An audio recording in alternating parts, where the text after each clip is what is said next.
शुरुआत होती है डोंगहाई यूनिवर्सिटी की बिल्डिंग से, जहां पहले से ही काफी सारे स्टूडेंट्स जमा हो चुके थे।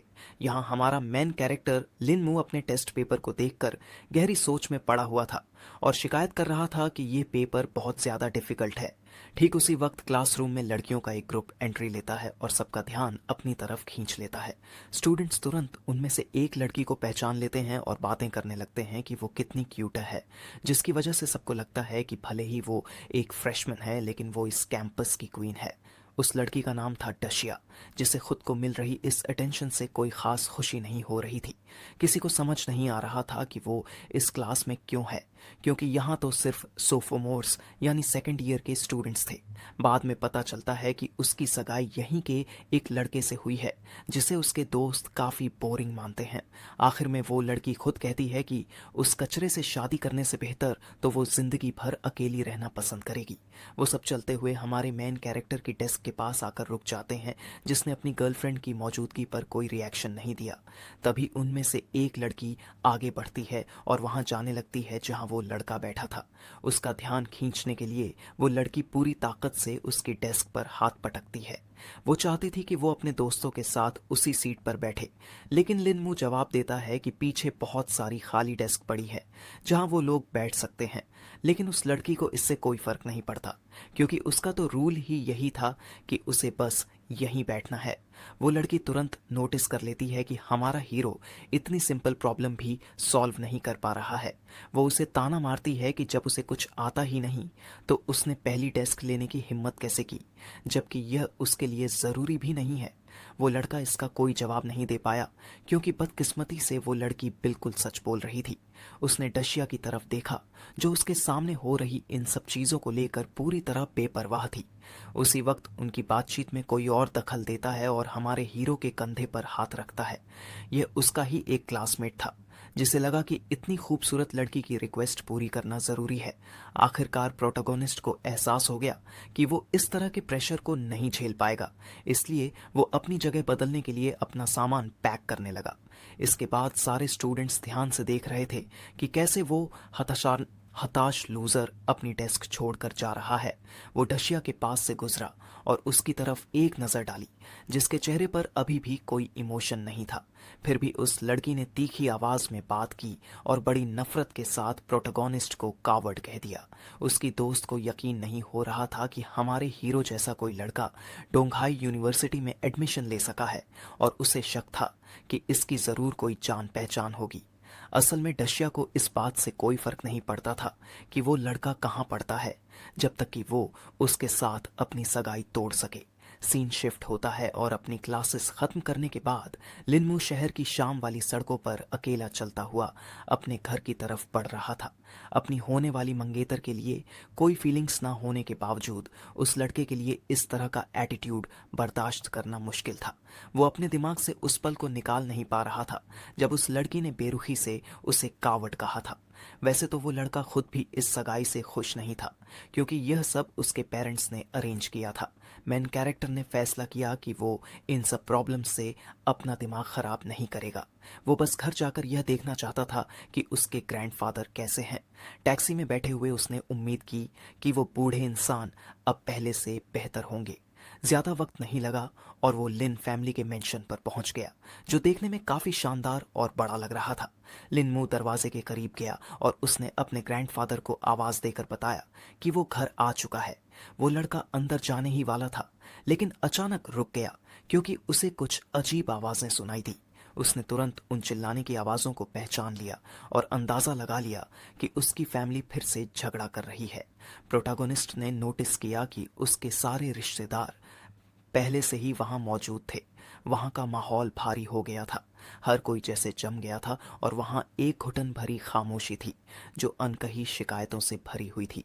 उसे ग्रीट करने वाली पहली इंसान लिनरॉन आंटी थी, जिन्होंने बताया कि दादाजी चेकअप के लिए हॉस्पिटल गए हैं और जल्द ही वापस आ जाएंगे।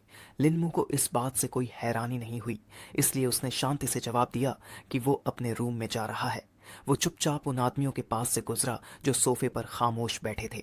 आवाज उठाने वाला पहला शख्स उसका बड़ा अंकल था, जो इस बात से नाराज था कि उसका भतीजा मैनर्स भूल चुका है और उन्हें नमस्ते तक नहीं कर रहा। दूसरा अंकल लिन वाई, तो यह भी नहीं मानता था कि उन्हें इस लड़के की देखभाल करनी चाहिए।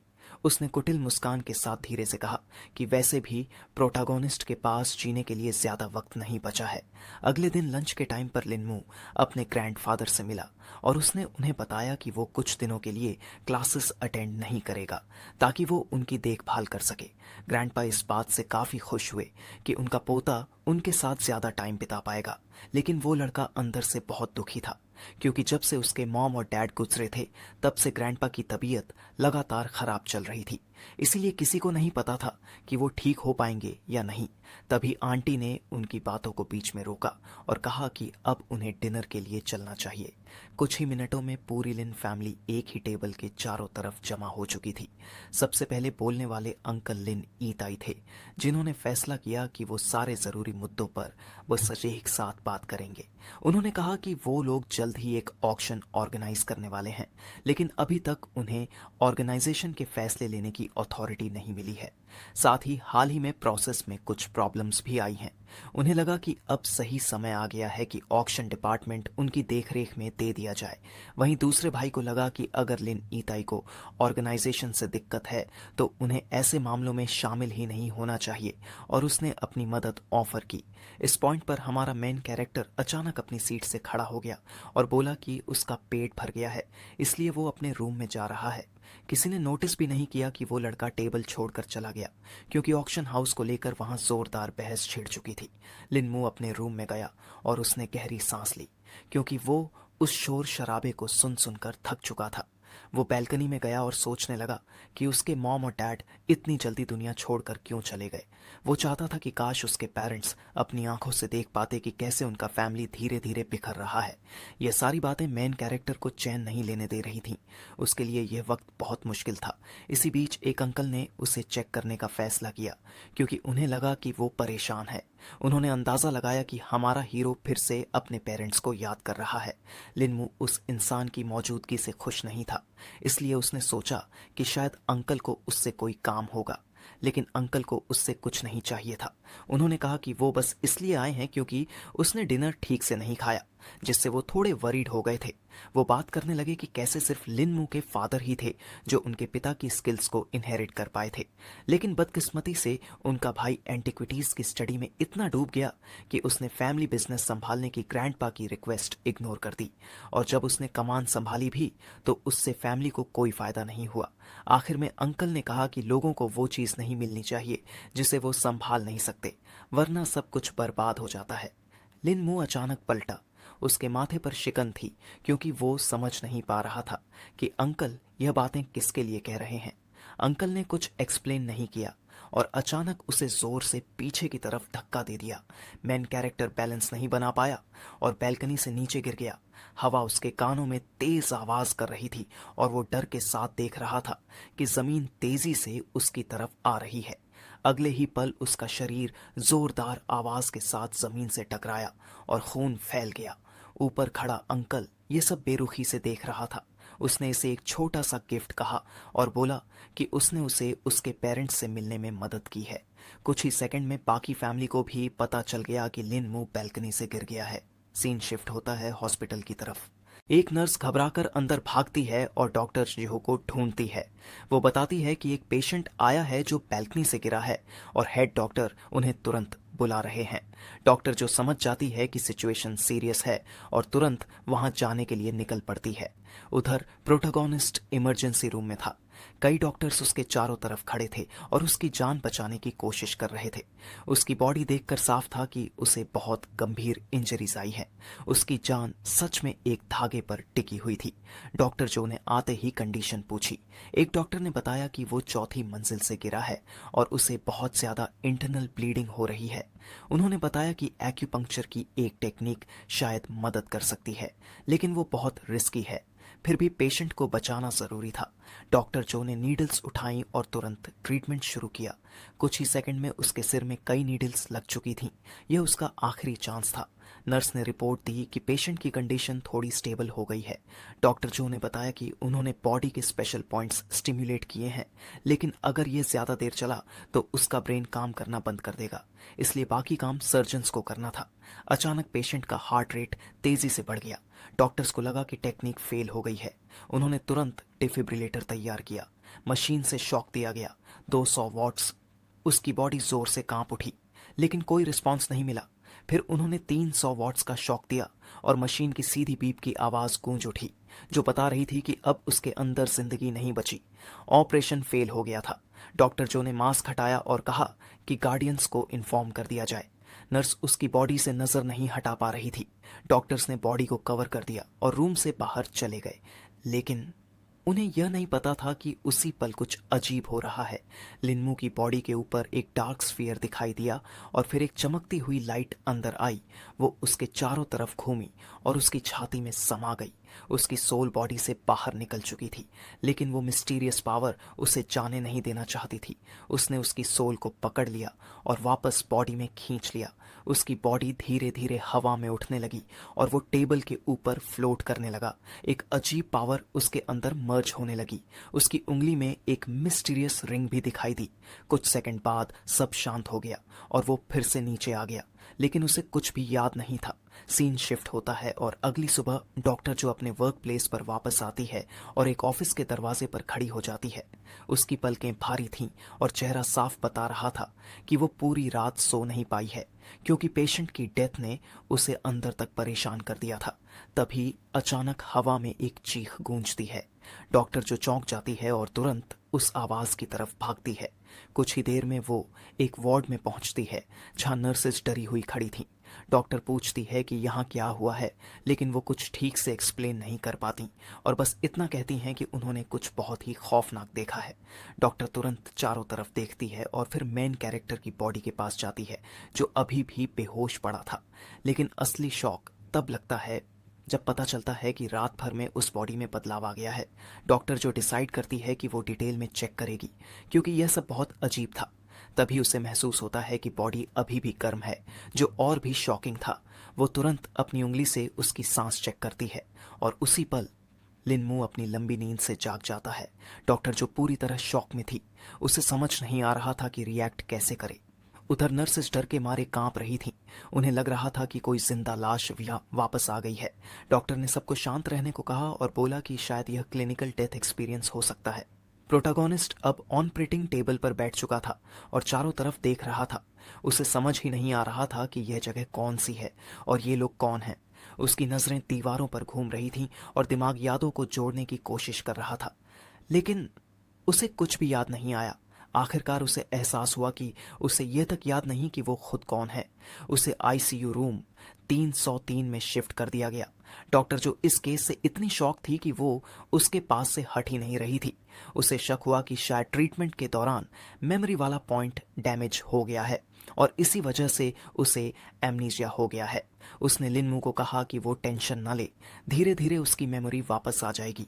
फिर उसने बताया कि अगर उसे कुछ चाहिए हो तो वो बटन दबा सकता है और नर्स आ जाएगी। इतना कहकर वो उसे अकेला छोड़कर चली गई। अब कमरे में पूरी खामोशी थी।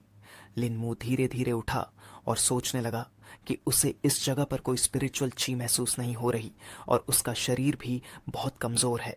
तभी सच सामने आता है, उस बॉडी में अब कोई और आ चुका था। एक ऐसा इंसान जिसने अपनी आखिरी बची हुई ची का इस्तेमाल करके खुद को बचाया और इस बॉडी में आ गया, वरना वो मर चुका होता।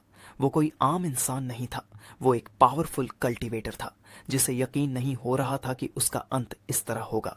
वो शांटेन और युगुएसेक्ट पर गुस्से से भरा हुआ था और उसने ठान लिया कि वो वापस कल्टीवेशन वर्ल्ड में जाएगा और एक एक से बदला लेगा। सीन शिफ्ट होता है लिन फैमिली मैंशन की तरफ, जहां हॉस्पिटल से न्यूज़ पहुंच चुकी थी। जिस अंकल ने उसे धक्का दिया था वो गुस्से में था कि लिन मू अभी तक मरा क्यों नहीं। उसके आदमी ने बताया कि वो जिंदा है, लेकिन उसे कुछ याद नहीं है। ये सुनकर उसे थोड़ी राहत मिली और उसने सब संभालने के लिए पैसे देने का वादा किया। उधर आंटी भी कंफ्यूज थी, क्योंकि पहले तो कहा गया था कि वो मर गया है। अब जब पता चला कि वो जिंदा है लेकिन मेमोरी लॉस हो गया है, तो वो अंदर ही अंदर खुश होने लगी। उसे लगा कि अब वो एक वेजिटेबल बन चुका होगा। अंकल ने हंसते हुए कहा कि मेमोरी लॉस और पैरालिसिस में ज्यादा फर्क नहीं है।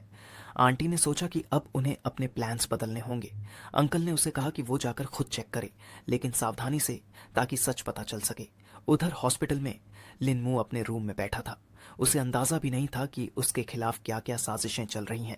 तभी दरवाजे पर नॉक होता है और वो अंदर आने की परमिशन दे देता है। अंदर डॉक्टर जो और आंटी आती हैं। प्रोटोगोनिस्ट समझ नहीं पाता कि क्या हो रहा है, तो वो डॉक्टर से पूछता है कि ये कौन है। डॉक्टर बताती है कि ये उसे देखने आई है और पूछती है कि क्या उसे याद है। लिनमू अपने सिर की बैंडेज की तरफ इशारा करके कहता है कि उसे कुछ भी याद नहीं है। आंटी ये सुनकर दुखी होने का नाटक करती है, लेकिन अंदर से खुश थी। लिनमू माफी मांगता है और कहता है कि वो उन्हें पहचान नहीं पा रहा। आंटी उसे दिलासा देती है कि वो परेशान ना हो और जल्दी ठीक हो जाए। वो कहती है कि वो फिर मिलने आएगी। फिर वो डॉक्टर से पूछती है कि उसका चेहरा थोड़ा अलग क्यों लग रहा है। डॉक्टर एक्सप्लेन करती है कि गिरने की वजह से उसका चेहरा डैमेज हो गया था और उसे सर्जरी करनी पड़ी। आंटी डॉक्टर्स को थैंक यू कहती है और रिक्वेस्ट करती है कि वो उसके भतीजे का ध्यान रखे। लेकिन सच में वो अंदर ही अंदर बहुत खुश थी, क्योंकि लिनमू सच में सब कुछ भूल चुका था। सीन शिफ्ट होता है और कुछ दिनों बाद वो लड़का अभी भी अपने रूम में बैठा था और इस नई दुनिया के बारे में इंफॉर्मेशन ढूंढने की कोशिश कर रहा था। हमारे हीरो को पता चलता है कि इस दुनिया में ह्यूमन रेस सिर्फ 5000 सालों से एग्जिस्ट कर रही है, लेकिन पता नहीं क्यों यहाँ की स्पिरिचुअल ची काफी कमजोर है। जो किताब उसे मिली थी, उसकी हेल्प से वो धीरे धीरे समझने लगता है कि ये जगह आखिर है क्या। इसी बीच डॉक्टर जो की रिपोर्ट आती है कि प्रोटोगोनिस्ट अब लगभग ठीक हो चुका है और उसे डिस्चार्ज किया जा सकता है। लिनमू उन दिनों उसकी देखभाल और सपोर्ट के लिए डॉक्टर का दिल से शुक्रिया करता है। ये देखकर वो लड़की हल्का सा हंस पड़ती है, क्योंकि वो लड़का ऐसे बिहेव कर रहा था जैसे किसी पुराने जमाने से आया हो। लड़का थोड़ा ऑकवर्ड फील करता है, क्योंकि अब डॉक्टर को उसका सीक्रेट पता चल चुका था कि उसे मार्शल आर्ट्स की कहानियां पसंद है। डॉक्टर हमारे हीरो से कहता है कि अब वो डिस्चार्ज लेकर अपनी फैमिली और दोस्तों के साथ टाइम बिताए, ताकि उसकी मेमोरी वापस आ सके। डॉक्टर की बात मानकर लिनमू हॉस्पिटल से एग्जिट की तरफ बढ़ता है। बाहर पहले से एक टैक्सी उसका इंतजार कर रही होती है। वो लड़का ये देखकर हैरान था कि इस दुनिया में स्पिरिचुअल चाय बहुत कम है, फिर भी इंसानियत ने बिना इसके इतनी ज्यादा प्रोग्रेस कर ली है। थोड़ी देर में टैक्सी हाई स्कूल के मेन एंट्रेंस के बाहर रुक जाती है। प्रोटोगोनिस्ट अपनी पॉकेट चेक करता है और रियलाइज करता है कि उसके पास एक भी पैसा नहीं है।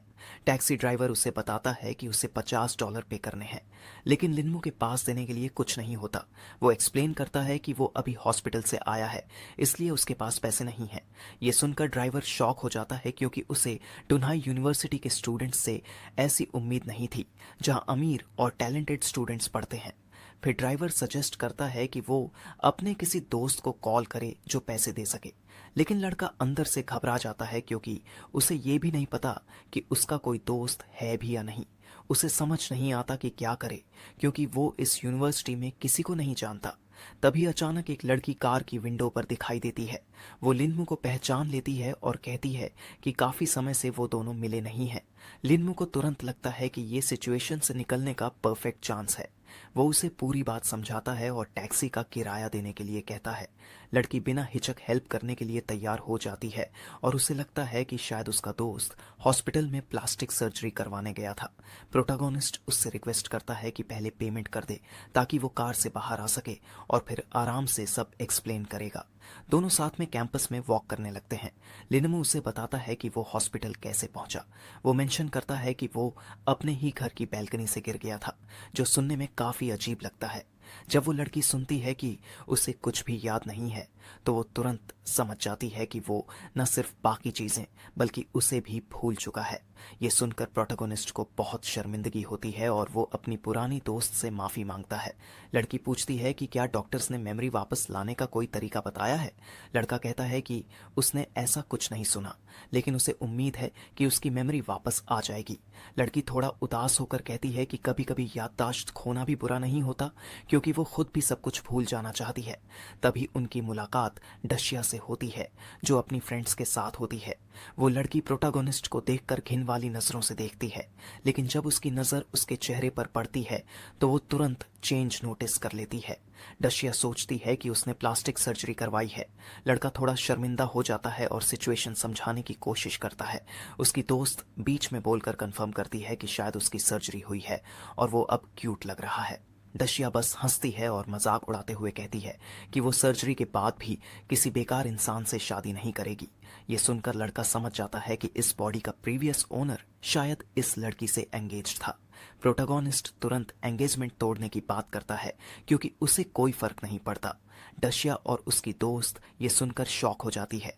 लिनमू कॉन्फिडेंटली कहता है कि वो ऐसी लड़की से शादी नहीं करेगा। डशिया, जो यूनिवर्सिटी की मेन ब्यूटी थी, बिना रिएक्शन दिए कहती है कि ये फैसला लेना उसके लिए काफी डेयरिंग है। लड़का साफ कह देता है कि वो इस एंगेजमेंट को पूरी तरह खत्म करना चाहता है, ताकि वो लड़की उसे फिर डिस्टर्ब ना करे। उसकी दोस्त हंसते हुए उसके डिसीजन को सपोर्ट करती है। लिनमू अब उम्मीद करता है कि उसे दोबारा डशिया से कभी मिलना ना पड़े। डशिया उस लड़के को घूरती रहती है, क्योंकि उसने इतने बड़े बदलाव की उम्मीद नहीं की थी। दूसरी तरफ उसकी दोस्त खुश होती है कि उसने आखिरकार अपना छोटा सा बदला ले लिया। अब उसे पता चलता है कि पहले वो एक वीक और डिप्रेस्ड इंसान था, जिसे हर कोई बुली करता था। लड़की बताती है कि ये सिर्फ डराना नहीं, बल्कि बहुत ह्यूमिलिएटिंग होता था। प्रोटैगनिस्ट रियलाइज करता है कि डशिया पहले से ही एंगेजमेंट तोड़ना चाहती थी और उसने बस उसे जाने दिया। दोस्त कहती है कि वो लड़की इससे ज्यादा डिजर्व भी नहीं करती थी। अब वो सोचती है कि लिनमू आगे क्या करेगा। उसे लगता है कि वो अपने फैसले पर रिग्रेट कर रहा होगा, क्योंकि उसकी फियांसे यूनिवर्सिटी क्वीन थी। लेकिन सच में उसे बिल्कुल फर्क नहीं पड़ता। लड़की बात खत्म करते हुए कहती है कि अगली बार डशिया से दूर रहना। साथ ही वो उसे उसकी क्लास का रास्ता दिखाने का प्रॉमिस करती है, क्योंकि उसे वो भी याद नहीं है।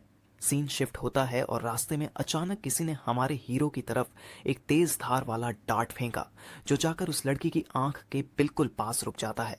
लेकिन उसकी दोस्त का रिएक्शन इतना फास्ट और कंट्रोल था कि उसने उसे सिर्फ 2 उंगलियों से ही पकड़ लिया।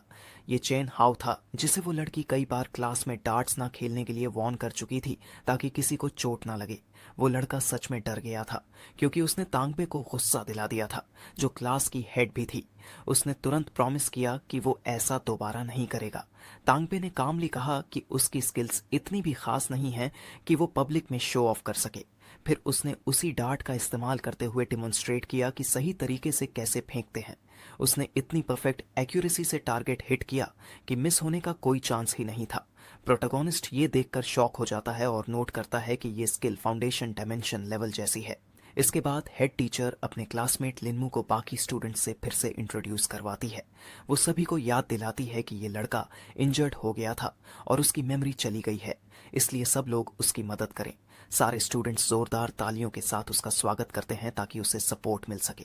प्रोटोगोनिस्ट नोटिस करता है कि तांगबे उतनी बुरी नहीं है और क्लास में काफी पॉपुलर भी है। लेकिन तभी इंट्रोडक्शन के बीच में स्टडी रूम के दरवाजे पर नॉक होता है। एक सेकंड में एक टीचर अंदर आती है जो स्टूडेंट्स को लेसन देने वाली थी। वो मुस्कुराते हुए पूछती है कि क्या उसने कुछ इंपॉर्टेंट मिस कर दिया। लिनमू तुरंत सोचता है कि ये भी कोई स्टूडेंट होगी जो लेट आई है। तांगबे हंस पड़ती है, क्योंकि उसने इंस्ट्रक्टर सोंग लियांगजू को स्टूडेंट समझ लिया था। प्रोटैगनिस्ट इस बात से थोड़ा एम्बैरेस्ड हो जाता है। तभी टीचर उसे अपने साथ आने के लिए कहती है, क्योंकि वो वापस यूनिवर्सिटी आ चुका है। तांगबे जोर से बोलती है कि जल्दी जाओ और मिस सोंग के साथ जाओ। सोंग लियांगसू पहले ही उसके बारे में सुन चुकी थी, इसलिए वो पूछती है कि क्या वो अब ठीक है। लिनमू पोलाइटली धन्यवाद देता है और कहता है कि वो अब पूरी तरह हेल्थी है। ये सुनकर टीचर खुश हो जाती है और कहती है कि अगर उसे कोई मदद चाहिए तो वो कभी भी उनके ऑफिस आ सकता है। लड़का इसके लिए ग्रेटफुल होता है, लेकिन तभी फिर दरवाजे पर नॉक होती है। ये तांगबे होती है, जो पूछती है कि क्या उनकी बात खत्म हो गई, क्योंकि वो उसके साथ लंच करना चाहती है। मिस सोंग कहती हैं कि उनका काम खत्म हो गया है और स्टूडेंट्स लंच के लिए जा सकते हैं। वो तांगबे को हेल्प के लिए थैंक भी करती है। तांगबे खुश हो जाती है और कहती है कि वो उसकी क्लासमेट है, इसलिए हेल्प करना उसका काम है। इसी बीच प्रोटैगनिस्ट बिना कुछ बोले अपनी सीट से उठकर एग्जिट की तरफ चल देता है। सोंग लियांगजू उसे जाते हुए देखती है और सोचती है कि सिर्फ उसका अपीयरेंस ही नहीं, बल्कि पर्सनालिटी भी बदल गई है। कैफेटेरिया जाते वक्त हमारा हीरो पूछता है कि उसकी दोस्त ने डार्ट इतनी अच्छी तरह कैसे फेंका। तांगबे एक्सप्लेन करती है कि घर पर ट्रेनिंग की वजह से ये उसके लिए आसान है और पूछती है कि क्या वो प्रैक्टिस करना चाहता है। मेमोरी खोने की वजह से कंफ्यूज्ड लड़का इस ऑफर से एक्साइटेड हो जाता है और हाँ बोल देता है। तांगबे उसे ध्यान से देखती है और नोटिस करती है कि उसका बॉडी पहले से काफी ज्यादा स्ट्रांग हो गया है। ऐसा लग रहा था जैसे उसने लंबे समय तक ट्रेनिंग की हो। उसे ये समझ नहीं आता कि बैल्कनी से गिरने के बाद इतना बड़ा चेंज कैसे हो सकता है। लेकिन लड़का खुद खुश नहीं था क्योंकि वो लगभग मर ही गया था। आखिर में वो मान जाती है कि ये बदलाव उसकी जान की कीमत पर नहीं होना चाहिए था। लड़का नोटिस करता है कि वो सच में परेशान हो गई है, इसलिए उसे इतना सीरियस ना लेने के लिए कहता है। फिर तांगबे पूछती है कि वो आगे क्या करने वाला है। लिनमू कामली जवाब देता है कि उसे कुछ याद नहीं है, इसलिए उसके पास कोई प्लान नहीं है। तांगबे इसमें भी पॉजिटिविटी ढूंढती है और पूछती है कि क्या उसने कभी अपनी जिंदगी अलग तरीके से जीने के बारे में सोचा है। प्रोटोगोनिस्ट इस सवाल से कंप्लीटली फ्रीज हो जाता है क्योंकि उसने पहले कभी ऐसा नहीं सोचा था। तांगबे बताती है कि पहले वाला लिनमू वीक और इंट्रोवर्ट था, जो अपने लिए खड़ा नहीं हो पाता था और लोग उसे बुली करते थे। लेकिन अभी वाला लिनमू पूरी तरह अलग है। वो कहती है कि शायद ये एक्सीडेंट उसे खुद को बदलने का मौका देने के लिए हुआ है। उसने सजेस्ट किया कि उसे इस चांस का फायदा उठाना चाहिए क्योंकि अब उसके पास एक पावरफुल बॉडी है। लड़का पूछता है कि उसे क्या करना चाहिए। तांगबे हल्की सी स्माइल के साथ पूछती है कि क्या उसने ड्रैगन प्रोटेक्टर्स के बारे में सुना है। ये नाम सुनकर प्रोटोगोनिस्ट थोड़ा शॉक्ड हो जाता है।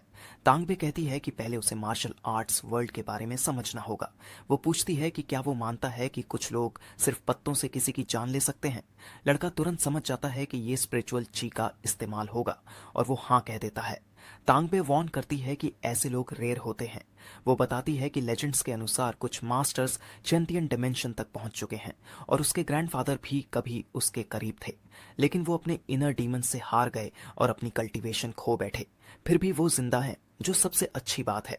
लिनमू उसे कंसोल करता है कि ये ही सबसे इंपॉर्टेंट है। तांगबे कहती है कि उनके टैंक सेक्ट में कई टैलेंटेड लोग हैं, इसलिए कोई ना कोई उस लेवल तक जरूर पहुंचेगा। प्रोटैगनिस्ट को लगता है कि वो टैंक सेक्ट की मेंबर है। तांगबे हंसती है और मजाक में उसके माथे पर उंगली मारती है। वो कंफर्म करती है कि उनका हिडन वेपन्स और पॉइजन वाला सेक्ट सच में एग्जिस्ट करता है। अपने पीक पर उनके पास कई शेंटियन एक्सपर्ट्स थे। लड़का हैरान होकर पूछता है कि वो कितने पावरफुल थे। तांगबे बताती है कि सारी टेक्निक्स उन्हीं मास्टर्स ने बनाई थीं। लिनमू पूछता है कि क्या अभी भी ऐसे मास्टर्स मौजूद हैं। तांगबे एक्सप्लेन करती है कि ड्रैगन प्रोटेक्टर्स को गवर्नमेंट ने बनाया है और कुछ सेक्ट्स अपने डिसाइपल्स वहां भेजते हैं। वो ये भी बताती है कि वो खुद एक टीम को कोच करती है। लड़का हेजिटेट करता है कि क्या वो ज्वाइन कर सकता है। तांगबे उसे रीअश्योर करती है कि उसका पोटेंशियल काफी है और पूछती है कि क्या वो ज्वाइन करना चाहता है। थोड़ी देर सोचने के बाद वो कहता है कि वो नई जिंदगी जीना चाहता है। उनकी बातचीत यहीं खत्म होती है और रात के अंधेरे में कहानी आगे बढ़ती है।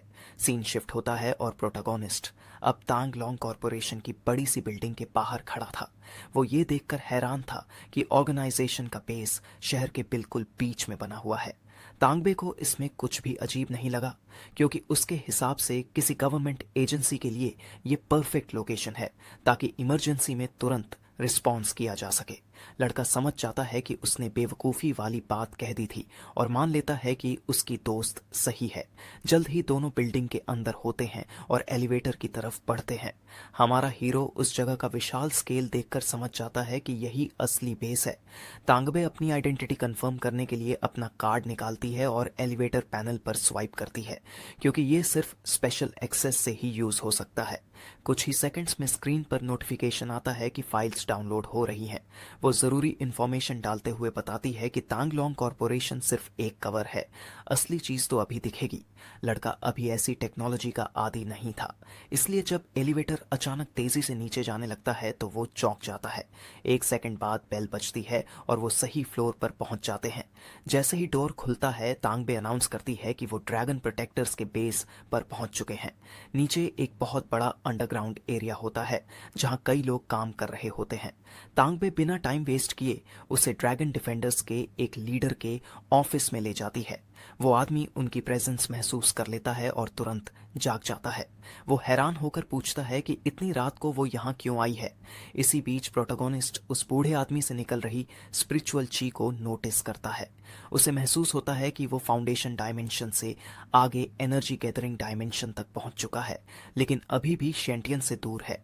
तांगबे उस आदमी यानी अंकल यांग को बताती है कि वो एक रेयर मार्शल आर्ट्स जीनियस लेकर आई है। वो उसे एक एक्स्ट्रॉर्डिनरी टैलेंट बताती है। अंकल यांग को लगता है कि वो मजाक कर रही है और पूछते हैं कि क्या ये उसका बॉयफ्रेंड है। तांगबे तुरंत मना करती है और कहती है कि वो खुद उसकी एबिलिटीज चेक कर लें। अंकल यांग मान जाते हैं और लड़के के पास आते हैं। वो उसके कंधे पर हाथ रखकर उसे ध्यान से देखते हैं। कुछ देर बाद वो शॉक हो जाते हैं क्योंकि उसकी बॉडी काफी स्ट्रांग होती है, भले ही उसे मार्शल आर्ट्स ना आते हों। तांगबे खुश होकर बताती है कि पहले वो एक नॉर्मल लड़का था, लेकिन गिरने के बाद उसकी बॉडी कई गुना स्ट्रांग हो गई। अंकल यांग को ये सुनकर यकीन नहीं होता। लड़का खुद भी कंफ्यूज था क्योंकि हॉस्पिटल भी इसका रीजन नहीं ढूंढ पाया था। अंकल यांग समझ जाते हैं कि उसे ऑर्गेनाइजेशन के बारे में पता है, इसलिए वो उसे ज्वाइन करने का ऑफर देते हैं। लिनमू बिना हेजिटेट किए हाँ कह देता है। अंकल यांग बताते हैं कि ज्वाइन करने से पहले उसे एक टेस्ट पास करना होगा और वंस ज्वाइन करने के बाद छोड़ना आसान नहीं होगा। लड़का पहले ही ये सब सुन चुका था, इसलिए वो तैयार था। अंकल यांग खुश हो जाते हैं और कहते हैं कि वो टेस्ट की तैयारी शुरू करेंगे। उन्हें पूरा भरोसा था कि लिनमू अपने टैलेंट से सारे टेस्ट्स पास कर लेगा। फिर वो उसे एक किताब देते हैं जिसमें ब्रेथ होल्डिंग टेक्निक लिखी होती है। वो स्ट्रिक्टली कहते हैं कि पढ़ने के बाद इसे जला देना क्योंकि इन्फॉर्मेशन लीक नहीं होनी चाहिए। वो कहते हैं कि इंस्ट्रक्शंस फॉलो करो और मास्टरी के बाद उन्हें ढूंढो। लड़का थैंक्स बोलता है और किताब को मजबूती से पकड़ लेता है। तांगबे कंफर्म करती है कि सब सेट है और ट्रायल शुरू होना चाहिए। अंकल यांग भी अग्री कर देते हैं। जब वो दोनों बाहर निकलते हैं तो अंकल यांग खुश होकर मुस्कुराते हैं क्योंकि उन्हें एक टैलेंटेड फाइटर मिल गया था। उन्हें लगता है कि तांगबे उनके लिए एक मिरेकल लेकर आई है और जल्द ही डनहाई ब्रांच को नया एक्सपर्ट मिलेगा। सीन शिफ्ट होता है और ड्रैगन डिफेंडर्स लीडर से मिलने के बाद प्रोटैगोनिस्ट डॉर्मिटोरी में पहुंचता है। लिनमू बैठकर ध्यान से ब्रेथ होल्डिंग टेक्निक को स्टडी करने लगता है ताकि जल्दी से ऑर्गेनाइजेशन ज्वाइन कर सके। उसे अभी भी समझ नहीं आता कि उसकी स्पिरिचुअल ची इतनी अजीब क्यों है और वो सोचता है कि शायद यहाँ की एनर्जी वीक है। तभी उसकी इंडेक्स फिंगर पर वो मिस्टीरियस रिंग फिर से दिखाई देती है। एक सेकंड में वो पूरी तरह मटेरियलाइज हो जाती है और उसकी सारी एनर्जी अब्सॉर्ब कर लेती है। ऐसा लगता है कि कल्टीवेशन वर्ल्ड से बची हुई ये आखिरी चीज है। लड़का सोचता है कि शायद वो इस रिंग के स्टोरेज से आइटम्स एक्सेस कर सकता है। आखिर में वो डिसाइड करता है कि सुबह होते ही लाइब्रेरी जाएगा। प्रोटैगनिस्ट ने अपने प्लान को फॉलो किया और सुबह होते ही वह सही जगह पर पहुंच गया। अपने हाथों में किताबों का एक भारी ढेर पकड़े हुए वह पास की एक खाली टेबल पर बैठ गया और पन्ने पलटने लगा ताकि टेक्स्ट में उसे अपनी ज़रूरत की इंफॉर्मेशन मिल सके। अचानक एक बाहरी आवाज़ ने वहां की खामोशी को तोड़ दिया, जिससे वह नौजवान चौंक गया और उसका ध्यान किताब से हट गया। पता चला कि यह डशिया थी, जो खुश नहीं थी क्योंकि कोई और लड़का उस पर डोरे डाल रहा था। उस लड़की ने वॉन डोंग को ठंडे दिमाग से वॉर्न किया कि वह उसे अकेला छोड़ दे और नफरत भरे लहजे में यह भी कहा कि उसके खानदानी पैसे उसकी नज़रों में कोई अहमियत नहीं रखते। लेकिन वो नौजवान पीछे हटने को तैयार नहीं था क्योंकि उसे लगता था कि वह दोनों एक जैसे हैं और एक दूसरे के लिए परफेक्ट है।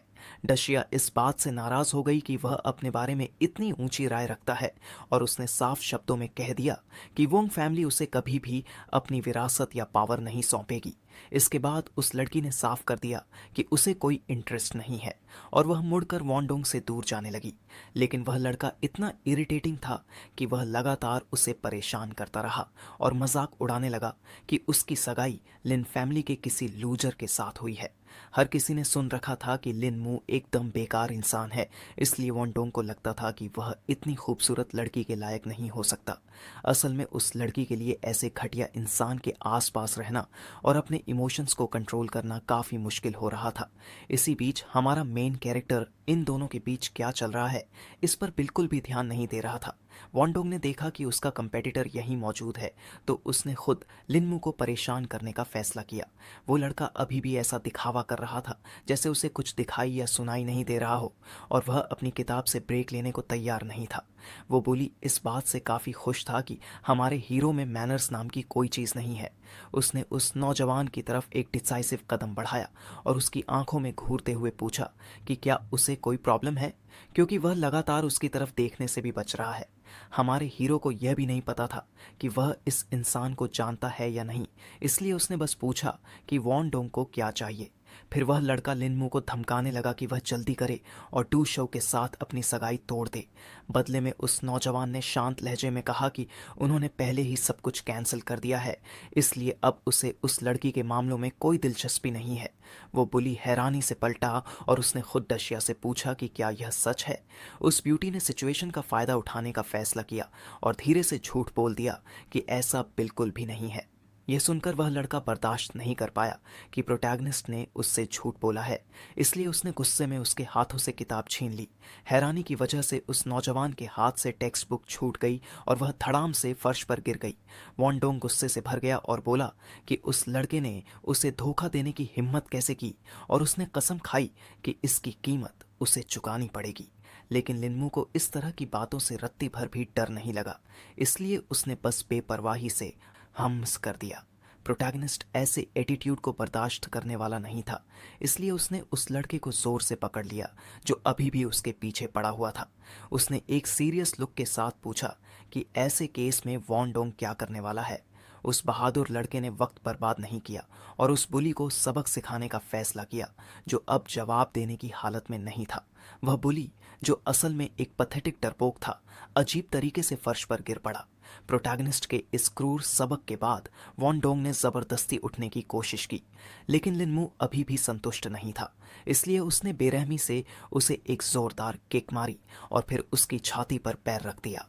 अपने ओपोनेंट को पूरी तरह दबाने के बाद प्रोटैगनिस्ट डू शो की तरफ मुड़ा और सीधा पूछा कि क्या उसे अभी भी इस सगाई की ज़रूरत है।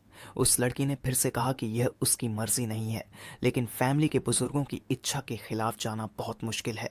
असल में लिनमू ने कभी नहीं सोचा था कि डशिया उसे इतना इरिटेट करेगी। फिर वह वॉन डोंग की तरफ मुड़ा जो सब कुछ सुन रहा था, और उसने साफ कहा कि टेक्निकली वह अभी भी एंगेज्ड है, इसलिए बेहतर होगा कि वह दूर रहे। इसी बीच वह बुली चिल्लाया और पूछा कि क्या मेन कैरेक्टर जानता है कि वह कौन है, लेकिन उस लड़के को इससे कोई फर्क नहीं पड़ा, इसलिए उसने और ज्यादा ताकत से वॉन डोंग को नीचे दबा दिया। वो लड़का दर्द से चीख पड़ा और तुरंत हमारे हीरो से माफी मांगने लगा, ये वादा करते हुए कि वह यहाँ से चला जाएगा। आखिर में लिनमू ने उसे छोड़ दिया और आदेश दिया कि वह उसकी नज़रों से दूर हो जाए। वह लड़का बिना कुछ बोले चुपचाप लाइब्रेरी से निकल गया, लेकिन उसके दिल में नफरत गहराई से बैठ चुकी थी और वह बदला लेने की प्लानिंग करने लगा। इसी बीच चारों तरफ हंगामा मच गया, क्योंकि किसी ने उम्मीद नहीं की थी कि यूनिवर्सिटी लाइब्रेरी में ऐसी फाइट देखने को मिलेगी। एक स्टूडेंट नाराज हो गया और बोला कि कोई यहाँ शोर मचाने और लड़ने की हिम्मत कैसे कर सकता है।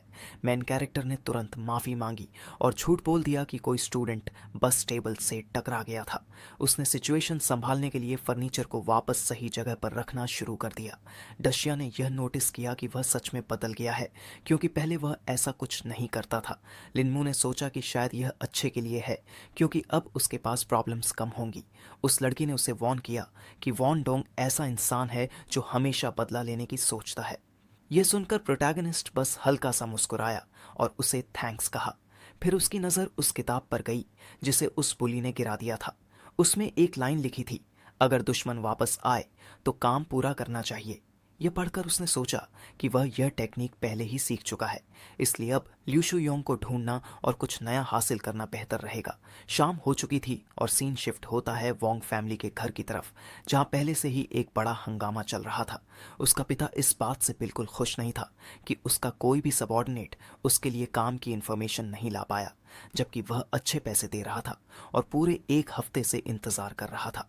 स्टाफ के सारे मेंबर्स एक ही बात कह रहे थे कि लिनमू बस से एक कमज़ोर और डरपोक इंसान है। लेकिन प्रॉब्लम ये थी कि वही लड़का समहाउ यंग मास्टर का हाथ तोड़ने में कामयाब हो गया। सभी ने एक साथ रिपोर्ट दी कि उन्होंने उस लड़के को पहले कभी ऐसे बिहेव करते नहीं देखा, जैसे वह कोई बिल्कुल अलग इंसान बन गया हो। फैमिली हेड को तब इंटरेस्ट हुआ जब उसने इस अचानक बदलाव के बारे में सुना। एक सबो नर्डिनेट ने बताया कि उन्होंने लिन फैमिली के घर के एक सर्वेंट को रिश्वत दी थी, जिसने बताया कि एक्सीडेंट के बाद वह नौजवान अपनी मेमोरी खो चुका है और पूरी तरह बदल गया है।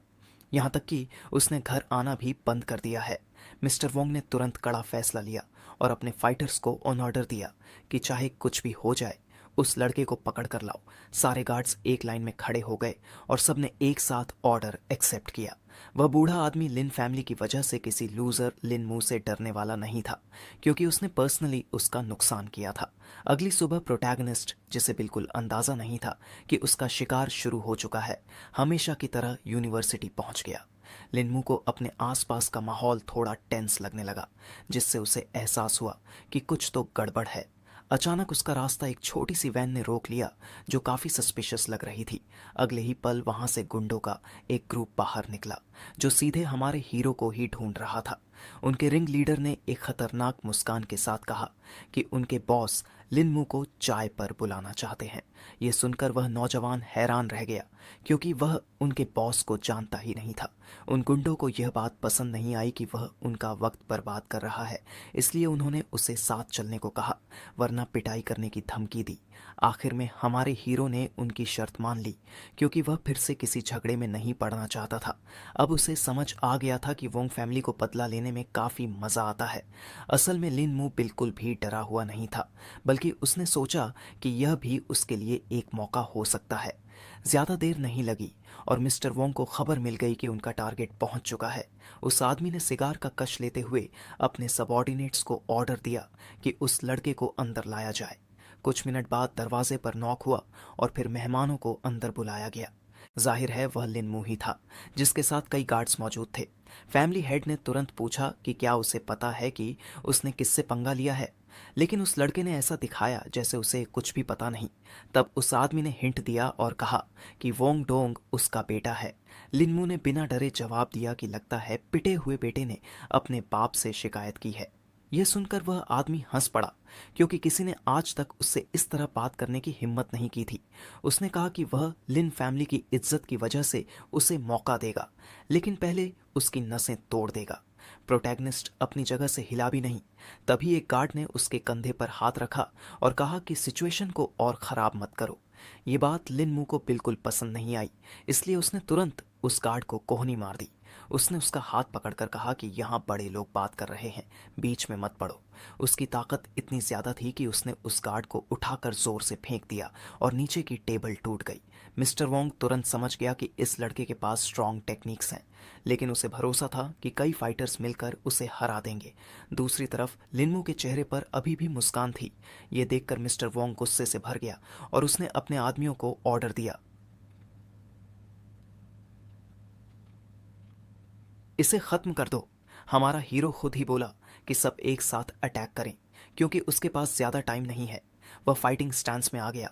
सभी गार्ड्स ने उस पर हमला कर दिया, लेकिन उसने हर ओपोनेंट को एक ही प्रिसाइज अटैक में गिरा दिया। सिर्फ 10 सेकंड के अंदर उसने सभी गार्ड्स को खत्म कर दिया और आराम से अपना सूट ठीक करने लगा। मिस्टर वोंग ये देखकर शॉक में आ गया। तब उस लड़के ने कहा कि अब वह उससे पर्सनली बात करना चाहता है, क्योंकि उसने उसका बहुत टाइम वेस्ट किया है। वह आदमी डर के मारे कांप रहा था, इसलिए उसने तुरंत कहा कि यह सब उसकी गलती थी और मुआवजे के तौर पर $20 मिलियन देने का ऑफर दिया। लेकिन लिनमू को ऐसा पैसा नहीं चाहिए था जो गलत तरीके से कमाया गया हो। वह बूढ़ा आदमी जल्दी जल्दी समझाने लगा कि यह पैसा पूरी तरह साफ तरीके से कमाया गया है। प्रोटैगनिस्ट ने उस पर भरोसा करने का फैसला किया और अपनी जैकेट की पॉकेट से अपना क्रेडिट कार्ड निकालकर उसे दे दिया और कहा कि जितनी रकम है ट्रांसफर कर दो। मिस्टर वोंग ने तुरंत हामी भरी, लेकिन इसके लिए उसे कंप्यूटर चाहिए था। लिनमू ने उसे वर्क डेस्क तक जाने दिया। उसने जल्दी से सारी डिटेल्स डाल दी और कहा कि सब रेडी है। उसने दिखाया कि पैसा ट्रांसफ़र हो चुका है और चेक करने को भी कहा। लड़के ने खून ऑपरेशन के लिए उसे थैंक्स कहा, लेकिन उसी समय वह बूढ़ा आदमी चुपके से अपनी डेस्क के नाइट स्टैंड में हाथ डाल रहा था। उसने नज़रें हटाए बिना कहा कि वह आराम से टाइम ले सकता है। असल में उसके हाथ में पहले से ही गन थी। बंदूक निकालते ही माहौल बदल गया और उसे लगा कि अब वह सिचुएशन कंट्रोल में है। उसे हैरानी हुई कि वह नौजवान अचानक चुप क्यों हो गया। उसे लगा कि अभी तक जो लड़का कूल बन रहा था अब डर गया है, लेकिन सच्चाई कुछ और थी। लिन मू बिल्कुल भी नहीं डरा था, बल्कि उसके चेहरे पर फिर से वही कॉन्फिडेंट मुस्कान आ गई। अचानक उसने टेबल को पलट दिया जिस पर मिस्टर वोंग बैठा था, जिससे उसका बैलेंस बिगड़ गया। वह आदमी तैयार नहीं था, इसलिए गन भी संभाल नहीं पाया। हमारे हीरो ने ठंडे लहजे में पूछा कि क्या इसका कोई फायदा हुआ, और कहा कि उसने खुद अपनी कब्र खोद ली है। अब वह बूढ़ा आदमी घबरा कर सफाई देने लगा और बोला कि यह बस एक मिसअंडरस्टैंडिंग थी। लेकिन लिनमू को साफ पता था कि अब ट्रस्ट का कोई सवाल ही नहीं है। उसने कहा कि अगर वह चाहता तो अभी उसे मार सकता था, इसलिए उसे ज्यादा गुस्सा ना दिलाए। वह आदमी तुरंत गिड़गिड़ाने लगा और बोला कि वह सिचुएशन खराब नहीं करना चाहता और आगे से हर ऑर्डर मानेगा। यह सुनकर प्रोटैगनिस्ट को इंटरेस्ट आया। उसने तुरंत उसकी गर्दन पकड़ ली और एक सख्त सबक सिखाने का फैसला किया। उसने एक सफेद गोली उसके मुंह में डाल दी। वह बूढ़ा बिना विरोध किए उसे निगल गया। अगले ही पल वह घबरा गया और पूछने लगा कि उसे क्या दिया गया है। लिनमू ने बताया कि यह एक खास जहर है और अगर वह सही बिहेव करेगा तो हर 3 महीने में उसका एंटीडोट मिलेगा, वरना उसकी मौत बहुत दर्दनाक होगी। यह सुनकर वह आदमी पूरी तरह डर गया। तभी प्रोटैगनिस्ट का फोन बजा। ये टैंक पे थी, जिसने कहा कि तुरंत बेस पर आ जाओ, एक नया असाइनमेंट आया है। कुछ ही देर में लिन मुटंगलोंग कॉरपोरेशन पहुंच गया, जहां उसकी गर्लफ्रेंड उसका इंतजार कर रही थी। हॉल में कई लोग जमा थे और सब आपस में धीरे धीरे बात कर रहे थे। लड़के ने पूछा कि क्या हुआ है। उस लड़की ने बताया कि उन्होंने एक मर्सनरी ग्रुप के लीडर को पकड़ लिया है, जिसकी वजह से उसके लोग 20 लोगों को हॉस्टेज बनाकर बैठे हैं और अपने लीडर की रिहाई मांग रहे हैं। लेकिन सिचुएशन और बिगड़ गई है, क्योंकि वे पर्ल टावर पर हमला करने की प्लानिंग कर रहे हैं, इसलिए उन्हें तुरंत रोकना ज़रूरी है। लिनमू ने पूछा कि प्लान क्या है। उसे बताया गया कि उनका मेन गोल हॉस्टेजेस को बचाना है और बाकी यूनिट्स को सपोर्ट देना है। उसे लगा कि सिर्फ वही दोनों जाएंगे, लेकिन लड़की ने कहा कि मैन पावर कम है, इसलिए रिक्रूट्स को भी बुलाया गया है। उसका काम सिर्फ लोकेशन पता करना और एल्डर्स को इन्फॉर्म करना है। तभी ड्रैगन प्रोटेक्टर्स का लीडर सामने आया और बोला कि यह मिशन बहुत इंपॉर्टेंट है, इसलिए कोई टाइम वेस्ट नहीं होगा। सबको तुरंत निकलने का ऑर्डर दे दिया गया। प्रोटैगनिस्ट तुरंत डोंग हाई सिटी के वेस्ट डिस्ट्रिक्ट की तरफ निकल गया। वह छतों के ऊपर से कूदते हुए आगे बढ़ रहा था, ताकि कोई उसकी लोकेशन ट्रैक ना कर सके। उसे महसूस हुआ कि आसपास लोग हैं, लेकिन सारे कमरे खाली थे। यह उसे सस्पिशियस लगा। फिर उसने नीचे उतरकर चेक करने का फैसला किया। वह एक खिड़की के पास छिप गया और अंदर देखा। लाइट्स ऑन थीं, लेकिन कोई इंसान नहीं था। तभी उसे समझ आया कि असली प्रॉब्लम क्या है। वह एक हैच की तरफ बढ़ा और उसे महसूस हुआ कि दुश्मन जमीन के नीचे छिपे हुए हैं। उसने हैच खोला और नीचे जाने वाली सीढ़ियां देखीं। नीचे एक गार्ड खड़ा था, जो चौकन्ना होकर चारों तरफ देख रहा था। अचानक उसे पीछे से आवाज सुनाई दी, लेकिन तब तक देर हो चुकी थी। लिन मू ने हवा में उछलकर अपनी टांगों से उसे जकड़ लिया। गार्ड मदद के लिए आवाज लगाना चाहता था, लेकिन उसका गला इतनी जोर से दबाया गया कि वह बोल भी नहीं पाया। कुछ ही सेकंड में वह बेहोश होकर गिर पड़ा। लिनमू स्टाइल में नीचे उतरा और उसकी यूनिफॉर्म उतार कर खुद पहन ली। अब वह बिल्कुल गार्ड जैसा लग रहा था। वह सीधे बॉस के रूम की तरफ बढ़ा। दरवाजा खुला और अंदर से एक भारी शरीर वाला आदमी निकला और पूछा, क्या हुआ है। हमारा हीरो उसकी हर हरकत देख रहा था। उसे शक हुआ और उसने गन की तरफ हाथ बढ़ाया, लेकिन लिनमू ने तुरंत रिएक्ट किया और उसका हाथ पकड़ लिया। वह आदमी भी एक्सपीरियंस्ड था। उसने नी अटैक करने की कोशिश की, लेकिन काउंटर हो गया। एक जोरदार आवाज के साथ उसकी टांग टूट गई। वह दर्द से चीख पड़ा और जमीन पर गिर गया, लेकिन उसने गन नहीं छोड़ी। उसने तुरंत गन तान दी और पूछा, तुम कौन हो। लिन मुंह चुप रहा। फिर उसने एक और अटैक किया और इस बार वह आदमी पूरी तरह बेहोश हो गया। अब रास्ता साफ था। प्रोटैगनिस्ट ने चारों तरफ देखा और उसे एहसास हुआ कि सारे हॉस्टेजेस इसी कमरे में मौजूद है। कमरे के कोने में उसकी नजर 2 पुराने बैग्स पर टिक गई, जिन पर कोई भी निशान नहीं था। वह लड़का तेजी से उन सस्पिशियस चीजों के पास गया और बिना किसी हिचकिचाहट के उनकी चेन खोल दी, ताकि देख सके कि अंदर क्या है। पता चला कि उनके अंदर पैसों का एक पूरा पहाड़ छुपा हुआ था। लिनमू हैरान रह गया कि इन लोगों ने इतना सारा पैसा चोरी किया है, और वो भी पूरा का पूरा कैश में। लड़के के दिमाग में तुरंत एक नया आइडिया आया, क्योंकि उसे लगा कि बंधकों को अभी तक नहीं पता है कि वह कौन है। उसने चेन बंद की, बैग्स के हैंडल्स कसकर पकड़े और वहां से भागने लगा, ये सोचते हुए कि अब वह आसानी से अमीर बन सकता है। लेकिन उनमें से एक लड़की को यह बात बिल्कुल पसंद नहीं आई कि प्रोटोगोनिस्ट ने ऐसा किया। उसे शक हुआ कि लिनू ने आदमी को सिर्फ इसलिए मारा ताकि वह सारा पैसा खुद रख सके। वो ब्यूटी काफी समझदार भी थी, इसलिए उसने तुरंत एक इंटरेस्टिंग चीज नोटिस की। लड़की ने देखा कि हमारे हीरो ने फ्लोर पर एक गन छोड़ दी है जो उसके लिए एक मौका बन सकती थी। उसने बड़ी स्किल के साथ कुछ मूव्स किए और झपट कर उस हथियार को अपने हाथ में ले लिया। बिना डरे उस बहादुर हॉस्टेज ने गन लिनू पर तान दी और उसे हिलने से मना कर दिया। हमारे हीरो ने बस एक गहरी सांस ली, क्योंकि अब उसे समझ आ गया था कि वह यहाँ से इतनी आसानी से नहीं निकल पाएगा। उसने तुरंत सफाई दी कि वह यहाँ हॉस्टेजेस को नुकसान पहुंचाने नहीं आया है और उन्हें यहाँ से जाने की परमिशन दे दी। उस लड़की को उसके इरादे समझ आ गए थे, लेकिन एक पुलिस ऑफिसर होने के नाते वह विलन को ऐसे जाने नहीं दे सकती थी। इसलिए उसने लड़के को आदेश दिया कि वह बैग्स नीचे रख दे और अपने हाथ सिर के पीछे कर ले। लेकिन लिनू बिल्कुल भी नहीं घबराया और उसने लूट को आधा आधा बांटने का ऑफर दिया, ये दिखाते हुए कि जैसे उन्होंने यहाँ एक दूसरे को देखा ही नहीं। वो हॉस्टेज अभी भी इतनी आसानी से हार मानने वाली नहीं थी, इसलिए उसने फिर से अपना ऑर्डर दोहराया कि बैग्स नीचे रख दो, वरना वह गोली चला देगी। प्रोटोगोनिस्ट समझ गया कि अब मजाक का टाइम खत्म हो चुका है, इसलिए उसने सारे पैसे फ्लोर पर फेंक दिए। इसी बीच उस लड़की ने एक दूसरे होस्टेज की तरफ देखा और उससे अपनी बेल्ट उतारने को कहा ताकि वह विलन के हाथ बांध सके। उसी वक्त वह नौजवान फ्लोर पर बैठ गया और ऐसा दिखाया जैसे उसने अपनी किस्मत मान ली हो। लेकिन जाहिर है हमारे हीरो ने पहले ही एक नया प्लान बना लिया था। वह बस सही मौके का इंतजार कर रहा था। उसे उस आदमी को रोकने के लिए सिर्फ एक परफेक्ट मूवमेंट की जरूरत थी जो उसे बांधने आ रहा था। सिर्फ एक सेकंड में लिनू इस तरह पलटा कि उसने उस हॉस्टेज को शील्ड की तरह इस्तेमाल कर लिया। आखिरकार वह लड़का उसे इस तरह गिराने में कामयाब हो गया कि ऑफिसर भी अपने पैरों से गिर गई। बिना एक सेकंड वेस्ट किए वह एक्सपीरियंस्ड फाइटर दौड़कर लड़की के पास गया ताकि उसके हाथों से गन छीन सके। उसने सख्ती से कहा कि उस हॉस्टेज को ऐसा करने की जरूरत नहीं थी और उसे वापस कोने में जाकर चुपचाप बैठने को कहा। ऑफिसर को समझ आ गया कि उसके पास कोई दूसरा ऑप्शन नहीं है, इसलिए उसने लिनू की बात मान ली, हालांकि वह क्लियरली इरिटेटेड थी। प्रोटोगनिस्ट को लगा कि अब उसने सारी प्रॉब्लम सॉल्व कर दी है, इसलिए वह फिर से 2 बैग्स उठाकर एग्जिट की तरफ बढ़ गया। सीन शिफ्ट होता है। दुश्मन के बेस को छोड़ने से पहले उसने अपनी पूरी यूनिफॉर्म उतारने का फैसला किया। उसी समय उस गार्ड की बॉडी अभी भी बेसमेंट के एंट्रेंस पर पड़ी थी। लड़के के चेहरे पर तुरंत एक सेटिस्फाइड स्माइल आ गई, क्योंकि उसने अपना पहला मिशन सक्सेसफुली पूरा कर लिया था। उसने बेस की टेरिटरी सर्च करने और मिले हुए सामान को छिपाने के लिए एक सही जगह ढूंढने का फैसला किया।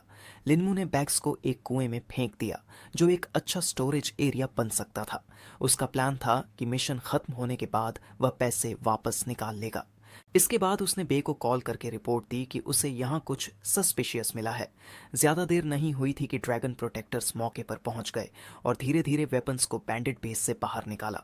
उन विक्टिम्स में वही पुलिस ऑफिसर भी थी जो लिनू को अरेस्ट करना चाहती थी, लेकिन उसे यह बिल्कुल पता नहीं चला कि वह पास में ही खड़ा है।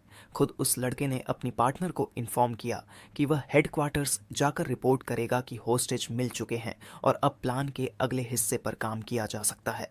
वह लड़की खुश थी कि सभी लोग सेफ हैं। फिर उन्होंने सभी हॉस्टेजेस को बस में बैठाया ताकि रेस्क्यू ऑपरेशन स्मूथली पूरा हो सके।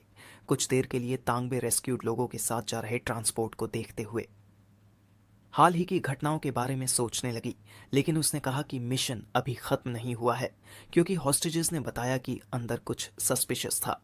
प्रोटैगनिस्ट को शक हुआ, इसलिए उसने पूछा कि लोग किस बारे में बात कर रहे हैं।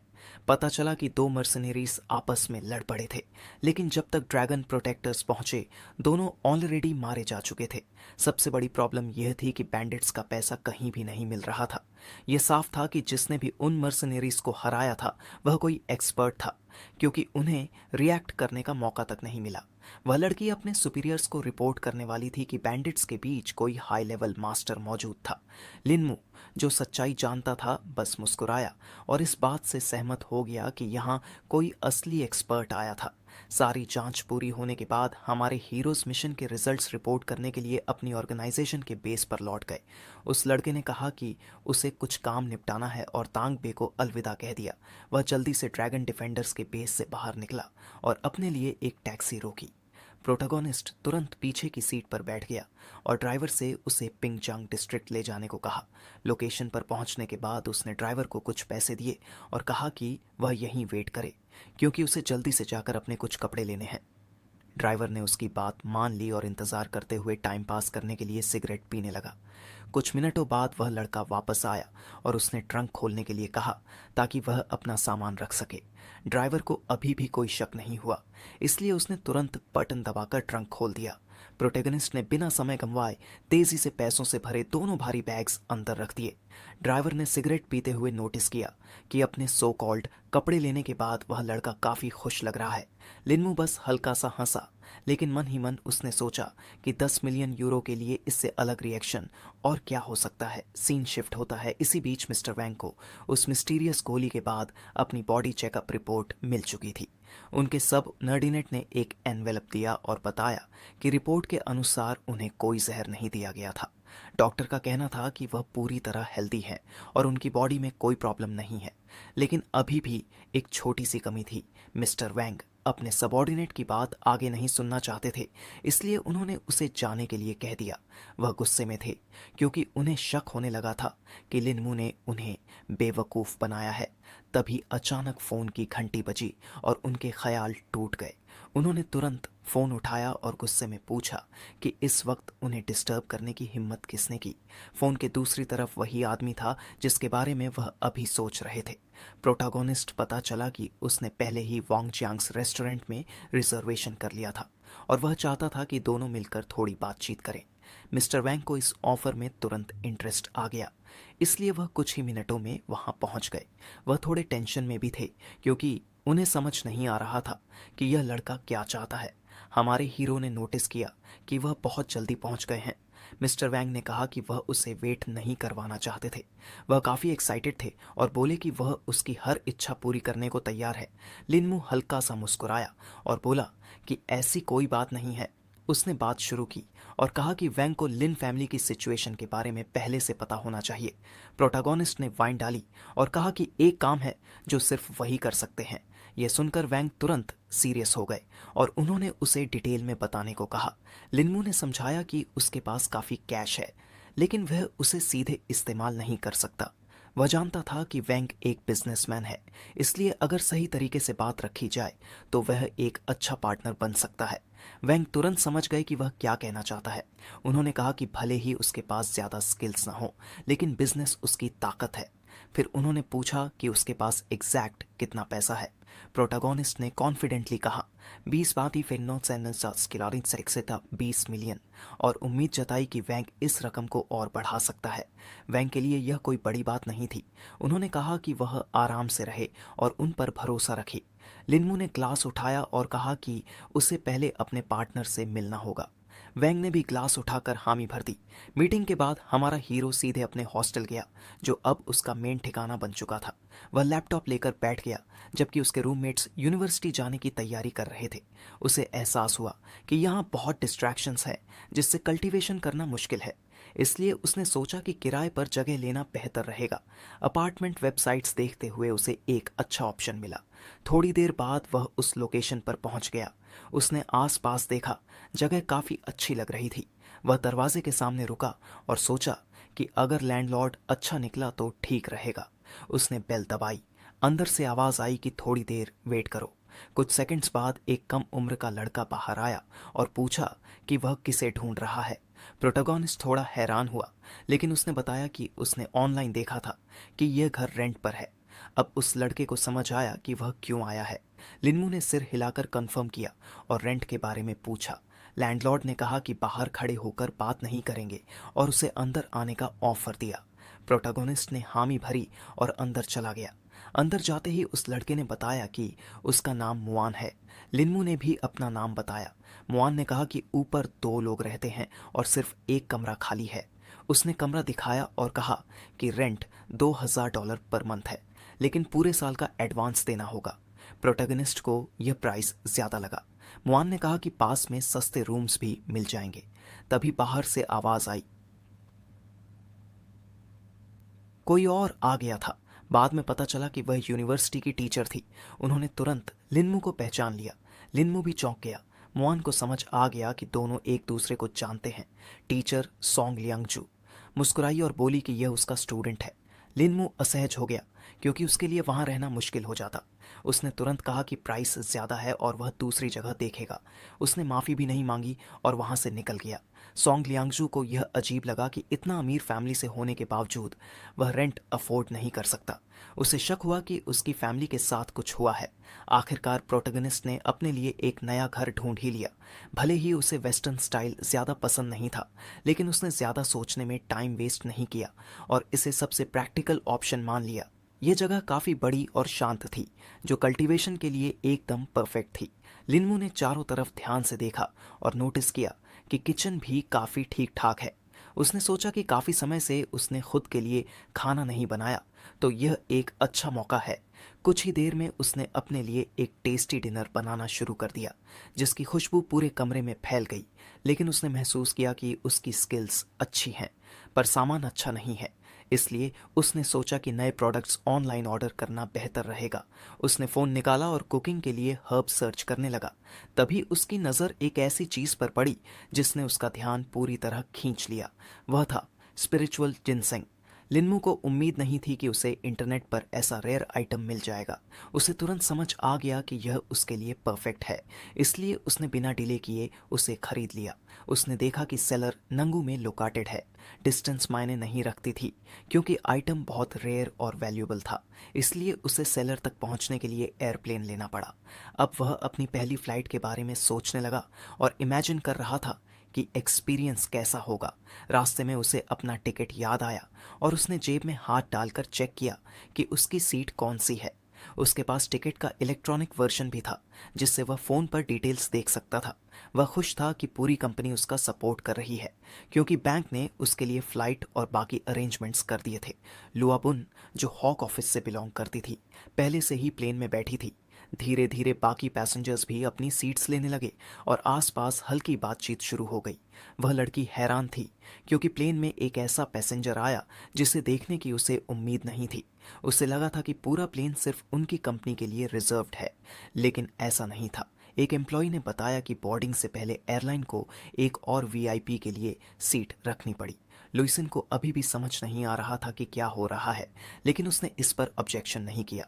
उसे अंदाजा भी नहीं था कि प्रोटैगनिस्ट कौन है। दूसरी तरफ लिनमू ने फ्रेंडली बिहेव करने का फैसला किया और स्माइल के साथ बाकी पैसेंजर्स को ग्रीट किया। फिर वह अपनी सीट पर बैठ गया और टच स्क्रीन फीचर्स देखने लगा।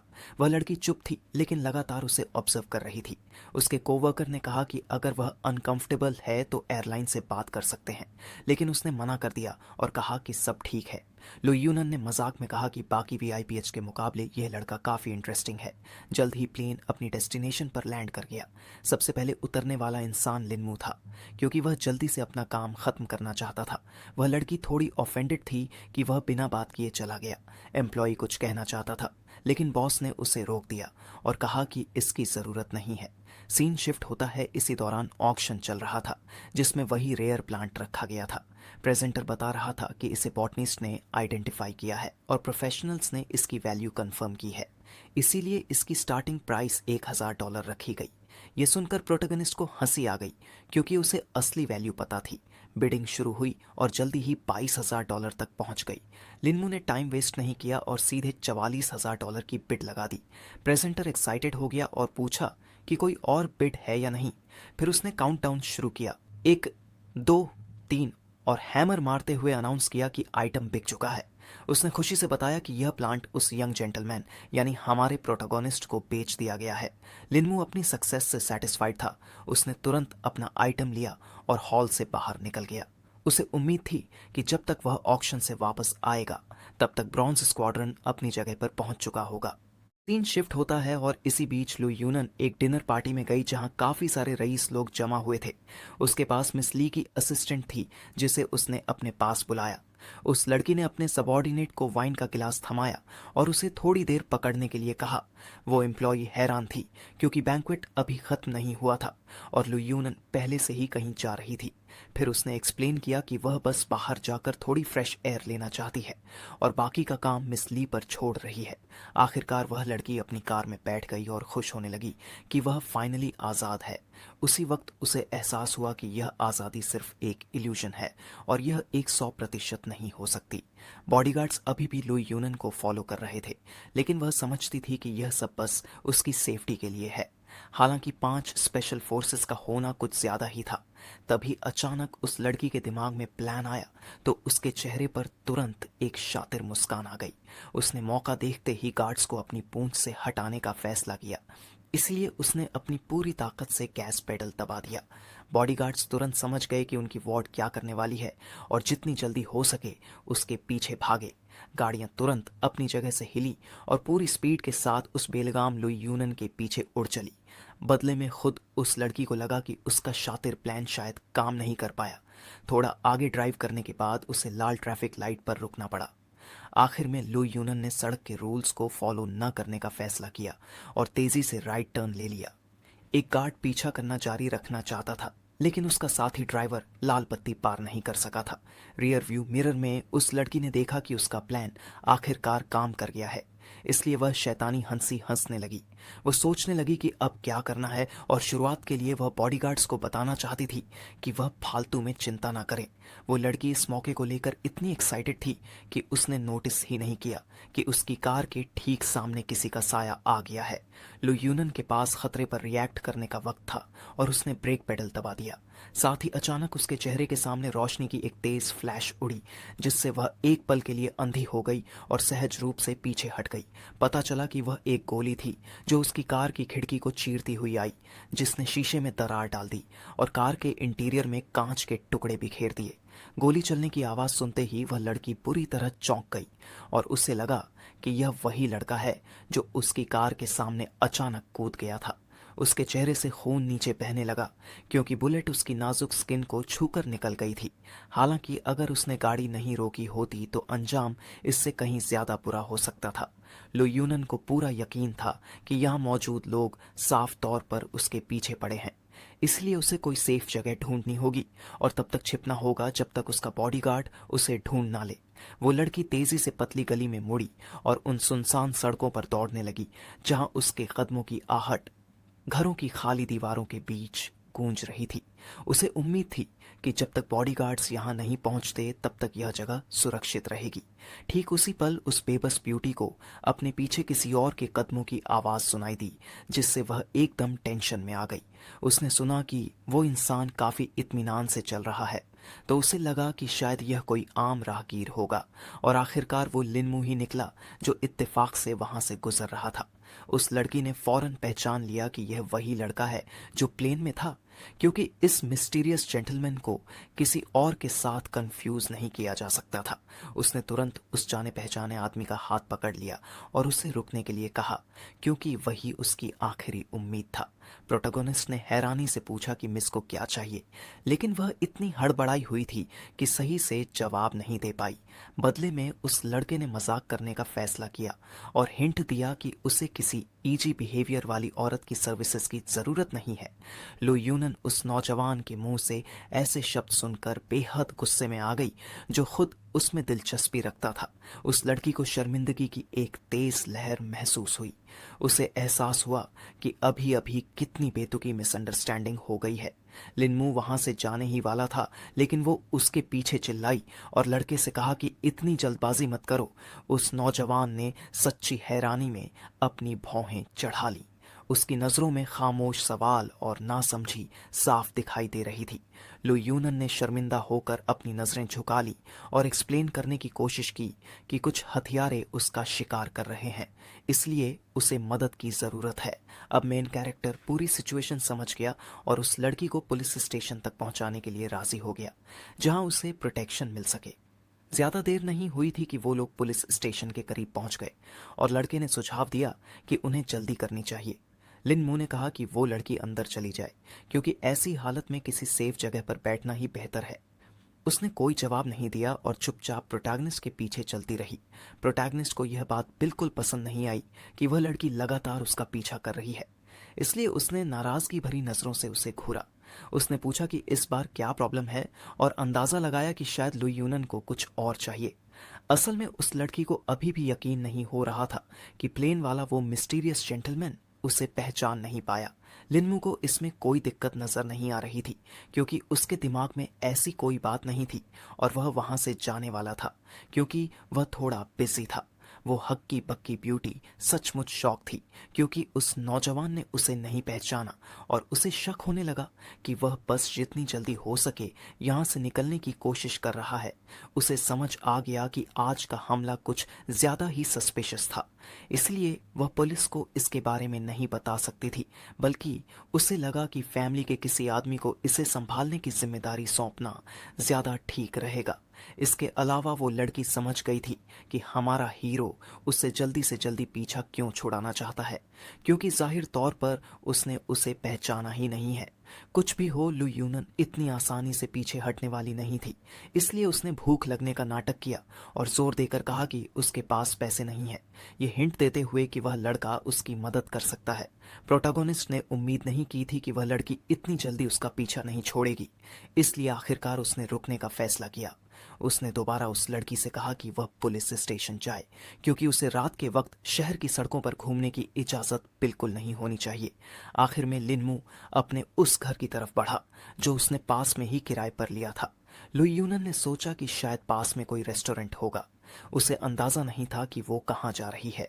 तब हमारे हीरो ने चेहरे पर मुस्कान के साथ एक्सप्लेन किया कि वो उस बेबस लड़की को अपने घर ले जाएगा और उसके लिए कुछ स्नैक बना देगा। अब उसे यकीन हो गया था कि वो नौजवान बुरा इंसान नहीं है, लेकिन फिर भी उसे लग रहा था कि जो कुछ भी हो रहा है वो नॉर्मल मेलजोल से परे है। खैर, लुई यूनन के पास जाने के लिए कोई जगह नहीं थी, इसलिए वो उस मेहमान नवाज लड़के के पीछे पीछे चलती रही। अंदर कदम रखते ही और इंटीरियर को चारों तरफ देखते हुए उसने तुरंत नोट किया कि मेन कैरेक्टर का टेस्ट काफी अच्छा है। लिनमू ने अपने मेहमान को तुरंत कुर्सी पर बैठाया, लेकिन वह लड़की किसी न किसी वजह से ऑनवर्ड महसूस कर रही थी। अब जाकर हमारे हीरो ने नोटिस किया कि उस लड़की के पैर सूजे हुए हैं। हालांकि उसने पहले इसके बारे में कोई कंप्लेंट नहीं की थी। उसे एहसास हुआ कि लुई यूनन को इस हालत में नहीं छोड़ा जा सकता, इसलिए उसने उससे यहाँ इंतजार करने को कहा और वह इस प्रॉब्लम का कोई सॉल्यूशन ढूंढने चला गया। वह लड़की काफी हैरान रह गई जब उसने देखा कि वह केयरिंग नौजवान क्या करने वाला है। पता चला कि वह उसके लिए गर्म पानी का एक टब लेकर आया है जो उसके सूजे हुए पैरों को राहत देने वाला था। लुई यूनन साफ तौर पर अनकंफर्टेबल महसूस कर रही थी, इसलिए उसने कोई एतराज नहीं किया और तुरंत अपने पैर पानी में डाल दिए। अब जाकर उसे याद आया कि उसने अपना नाम बताना तो भूल ही गई है, इसलिए चेहरे पर मुस्कान के साथ उसने अपना नाम बताया। बदले में प्रोटैगनिस्ट ने भी कैजुअली जवाब दिया कि उसका नाम लिनमू है। अभी के लिए उसने लड़की से थोड़ा आराम करने को कहा और खुद किचन में चला गया ताकि उनके लिए डिनर तैयार कर सके। लुई यूनन को खुद एहसास हुआ कि वह नौजवान उसे एक आम लड़की की तरह ही देख रहा है और उसने सोचा कि किसी ऐसे इंसान को जानना जो इतना अनजान और फिक्रमंद हो काफी अच्छी बात है। लिनमू ने तुरंत नोटिस किया कि वो लड़की फूड को बहुत लालच भरी नजरों से देख रही है, तो उसने नतीजा निकाला कि उसकी मेहमान जरूर बहुत भूखी होगी। लड़की ने अपनी घूरती हुई नजरों को नोटिस भी नहीं किया, इसलिए उसने तुरंत अपनी सफाई देने की कोशिश की। मेन कैरेक्टर ने इसके लिए उसे जज नहीं किया, बस उससे स्लीपर्स पहनने के लिए कहा ताकि वह फाइनली टेबल पर आ सके और कुछ खा सके। लुई यूनन इस बात से खुश नहीं हो सकती थी कि वो लड़का इतना केयरिंग है कि उसने उसके लिए घर पहनने वाले जूते भी तैयार रखे थे। टेबल पर बैठने के बाद लिनमू ने बताया कि जो भी सबसे पहले उसके दिमाग में आया उसने वही बना दिया और उम्मीद की कि लड़की को उसकी कोशिश पसंद आएगी। मेहमान ने जब देखा कि बहुत सारी डिशेस रखी हैं जो काफ़ी टेस्टी लग रही हैं, तो वह खुश हो गई और एक लजीज डिनर की उम्मीद करने लगी। हमारे हीरो को अपनी तारीफ सुनकर अच्छा लगा, इसलिए उसने लड़की से कहा कि वह जितना चाहे उतना खाए, क्योंकि उसे यह सब इतना पसंद आया है। लुई यूनन को लगा कि अब माहौल एकदम सही है, तो उसने सीधे पूछ ही लिया कि क्या सचमुच उस लड़के को वो याद नहीं है। नौजवान ने गहरी सांस ली और माना कि उसे सच में याद नहीं आ रहा कि वो लोग कहाँ मिले होंगे। तब लड़की ने थोड़ा हिंट देने का फैसला किया और बताया कि यह नागू सिटी में एक एयरप्लेन में हुआ था। लड़के के दिमाग में तुरंत उन फीमेल पैसेंजर्स में से एक की इमेज कौन थी, जो लुई यूनन ही थी। उसने तुरंत इस बात को हंसी में उड़ा दिया कि लिन मू काफी भुलक्कड़ है, क्योंकि तब से लेकर अब तक वो ज्यादा नहीं बदली है। प्रोटैगनिस्ट को इसमें कोई दिक्कत नहीं थी और वह सोचने लगा कि आखिर कोई उस लड़की का पीछा क्यों कर रहा है। उसे शक था कि यह सब काम के किसी झगड़े की वजह से हो रहा है, लेकिन अब तक उसे इस तरह की घटिया हरकतों की आदत पड़ चुकी थी। उस लड़के को सिचुएशन समझने के लिए इतनी इन्फॉर्मेशन काफ़ी थी, इसलिए उसने लुई यूनन से और सवाल न पूछने का फैसला किया। उसने सुझाव दिया कि वह जल्दी से अपना खाना ख़त्म कर ले ताकि वह उसके पैर का इलाज कर सके। इसके बाद उस लड़की ने भी इस बातचीत को ख़त्म करने का फैसला किया और अपना खाना जारी रखा। डिनर करने के बाद वह सीधे पैर की जांच करने लगे और मेन कैरेक्टर ने तुरंत वार्न किया कि उसे थोड़ा सब्र रखना होगा, क्योंकि इसमें हल्का सा दर्द हो सकता है। लिनमू उस जगह को मलने लगा जहां पैर पर चोट लगी थी, जहां अब तक एक काफी बड़ा नीला निशान पड़ चुका था। लुई यूनन बहुत ज्यादा शर्मिंदा हो गई, क्योंकि यह सब काफी अजीब लग रहा था। आखिर वह लोग एक दूसरे को ठीक से जानते भी नहीं थे। किस्मत की वजह थी कि लड़की को सिर्फ मोच आई थी, इसीलिए उसकी हेल्थ को कोई खतरा नहीं था। लेकिन दिक्कत यह थी कि चोट लड़की के पैर पर लगी थी। अगर वक्त रहते ध्यान नहीं दिया गया तो घाव की वजह से लुई यूनन के चलने फिरने में दिक्कत हो सकती थी। तो हमारा हीरो मदद करने को तैयार था, भले ही यह सब काफी दर्दनाक होने वाला हो। विक्टिम ने खुद को दर्द सहने के लिए तैयार कर लिया था और लड़के ने इलाज शुरू करने की बात कही। वह बहुत हैरान रह गई, क्योंकि आखिर में उसे कोई दर्द महसूस ही नहीं हुआ। उसे लगा कि मेन कैरेक्टर कोई प्रोफेशनल डॉक्टर है। वह नौजवान जाहिर तौर पर सिर्फ एक स्टूडेंट था, लेकिन वह लड़की उसकी स्किल्स से फिर भी काफी इम्प्रेस थी। इसके बाद उसने पूछा कि क्या वह लिनमू का बाथरूम यूज कर सकती है, क्योंकि वह इस हालत में अपने घर वापस नहीं जा सकती। प्रोटैगनिस्ट को लुई यूनन की मदद करने में कोई एतराज नहीं था और उसने उसे थोड़ी देर इंतजार करने के लिए कहा, यहाँ तक कि उसने अपने मेहमान के लिए साफ कपड़े लाने का फैसला किया। इसलिए वह दूसरे कमरे में चला गया। वह लड़का अपना सामान लेकर आया और बताया कि वह अकेला रहता है, इसलिए यहाँ औरतों के कपड़े नहीं हैं। लेकिन किसी भी हाल में लुई यूनन के लिए जो भी अवेलेबल था वही काफी था। लड़की ने ऐसी मेहमान नवाजी की उम्मीद बिल्कुल नहीं की थी और उसने इस मदद के लिए लिनमू को थैंक यू कहा। इसके बाद वह बाथरूम चली गई और मेन कैरेक्टर उसके लिए स्लीपर्स भी ले आया और उन्हें दरवाजे के पास छोड़ दिया ताकि वह फिसल ना जाए। ये पक्का करने के बाद कि मेहमान के पास जरूरत का सारा सामान है, वह लड़का फाइनली थोड़ी देर के लिए अपने काम पर ध्यान दे सकता था। प्रोटैगनिस्ट सोफे पर बैठ गया और उस स्पिरिचुअल जिनसनक पर गौर करने लगा जिससे वो ऑक्शन से हासिल करने में कामयाब रहा था। वो इस नतीजे पर पहुंचा कि अब वक्त आ गया है कि वह पता लगाए कि इस आर्टिफैक्ट को कैसे यूज करना है। उसके ख्यालों का सिलसिला अचानक तब टूटा जब दरवाजे पर लगातार दस्तक हुई। यह लुई यूनन थी, जो नहा धोकर और कपड़े बदल कर आ चुकी थी, इसलिए वह काफी फ्रेश महसूस कर रही थी। वह लड़का थोड़ा हक्का बक्का रह गया, क्योंकि उसे उम्मीद नहीं थी कि उस लड़की पर उसके कपड़े इतने सूट करेंगे। लड़की शर्मिंदा होकर हंसी और पूछने लगी कि टेबल पर यह क्या रखा है। प्रोटैगनिस्ट ने ब्रीफली बताया कि यह बस एक मेडिसिनल हर्ब है जिससे वह एक इलाज बनाने वाला है।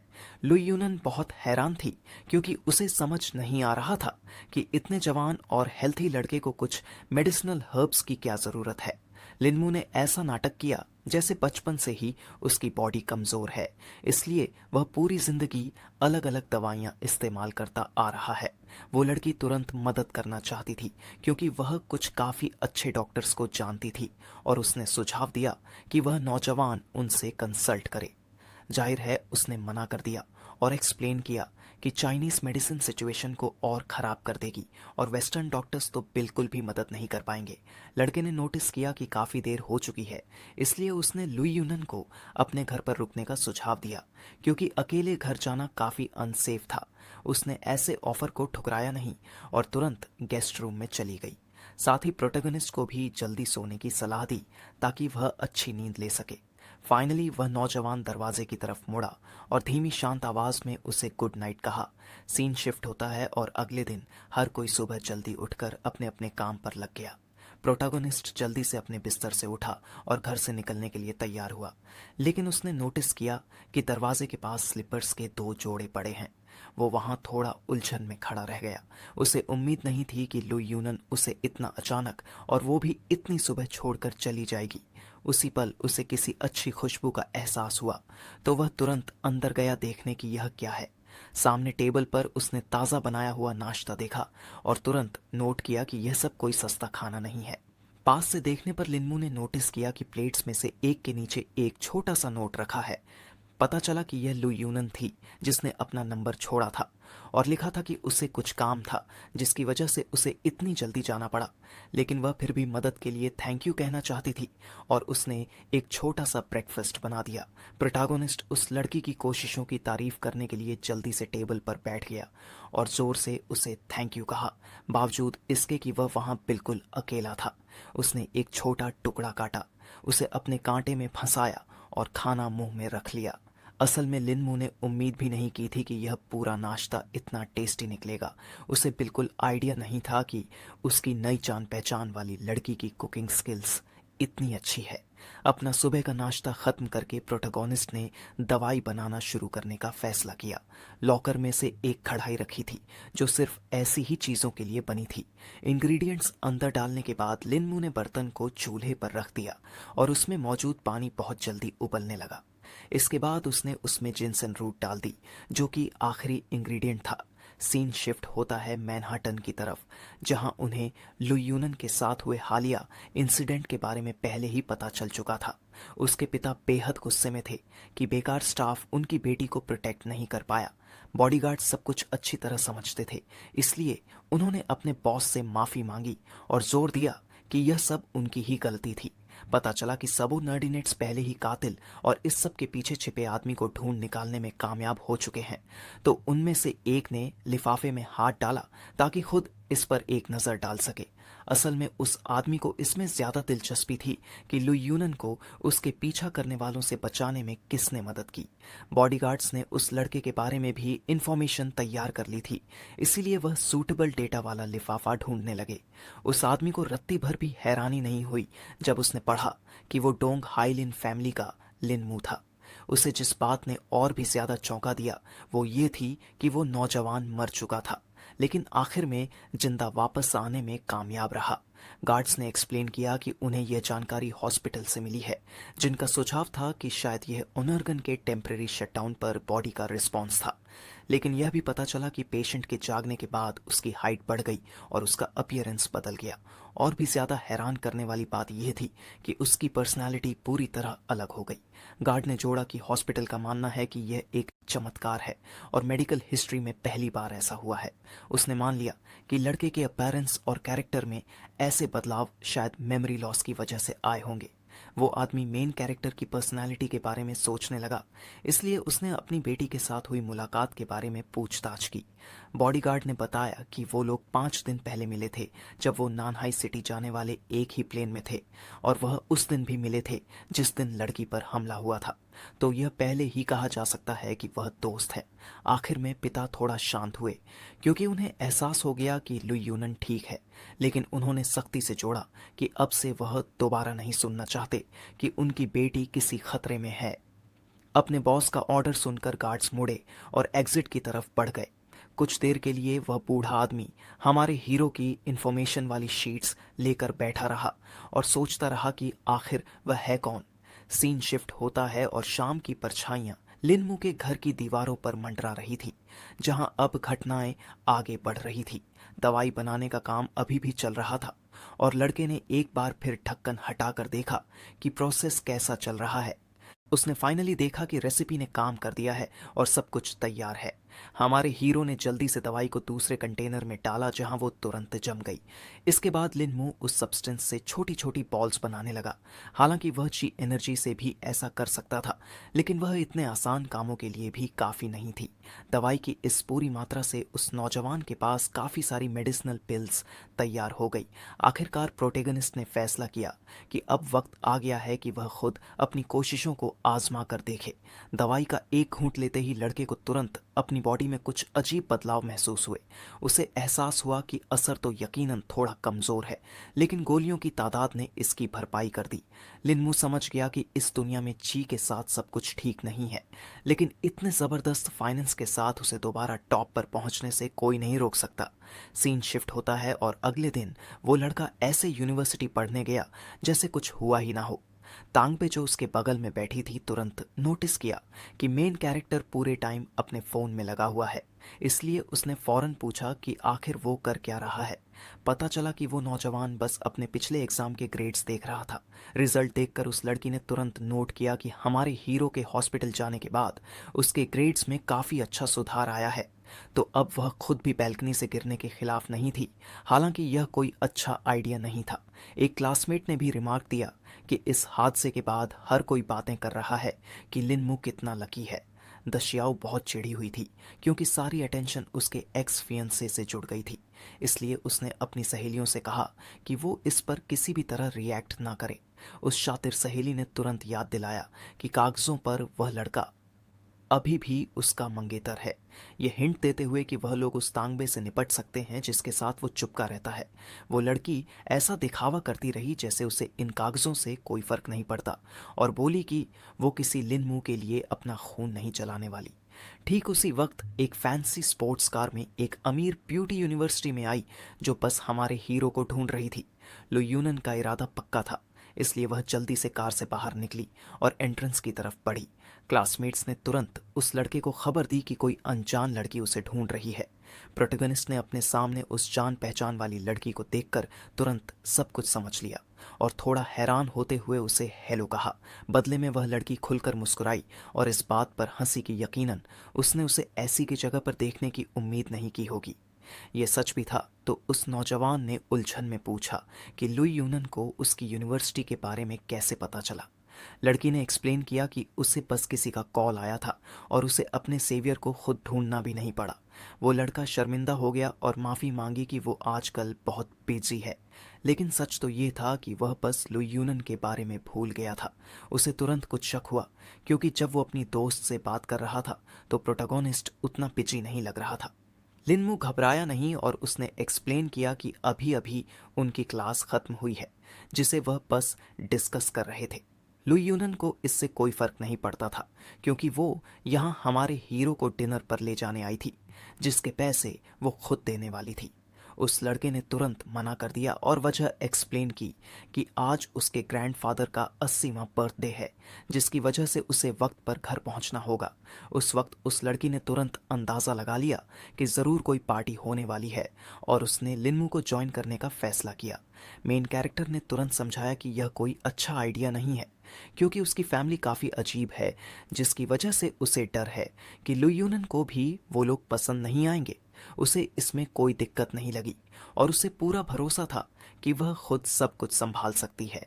आखिरकार उस नौजवान को एहसास हुआ कि विरोध करने का कोई फायदा नहीं है, इसलिए उसने बताया कि उसकी बस एक क्लास और बची है जिसके बाद वो लोग साथ में घर जा सकते हैं। अब जाकर लुई यूनन फाइनली ऑडिटोरियम छोड़ने वाली थी और उसने हमारे हीरो से फ्री होने पर मैसेज करने के लिए कहा। इसके बाद लिनमू ने चारों तरफ देखा और उसे यकीन था कि किस्मत से किसी ने उस पर ध्यान नहीं दिया है, लेकिन पता चला कि ऐसा कुछ नहीं था क्योंकि सारे क्लासमेट्स पहले से ही इस बात पर जमकर चर्चा कर रहे थे कि उस लड़के के पास एक लड़की है और वह भी इतनी खूबसूरत। प्रोटैगनिस्ट को समझ आ गया कि हालत बहुत ख़राब है, इसलिए उसने उन सारे बेवकूफ़ी भरे सवालों के जवाब देने से बचने के लिए ऑडिटोरियम से जल्दी से भागने का फैसला किया। उसने वेंडिंग मशीन पर जाकर अपने लिए कुछ हल्का फुल्का नाश्ता लेने का सोचा।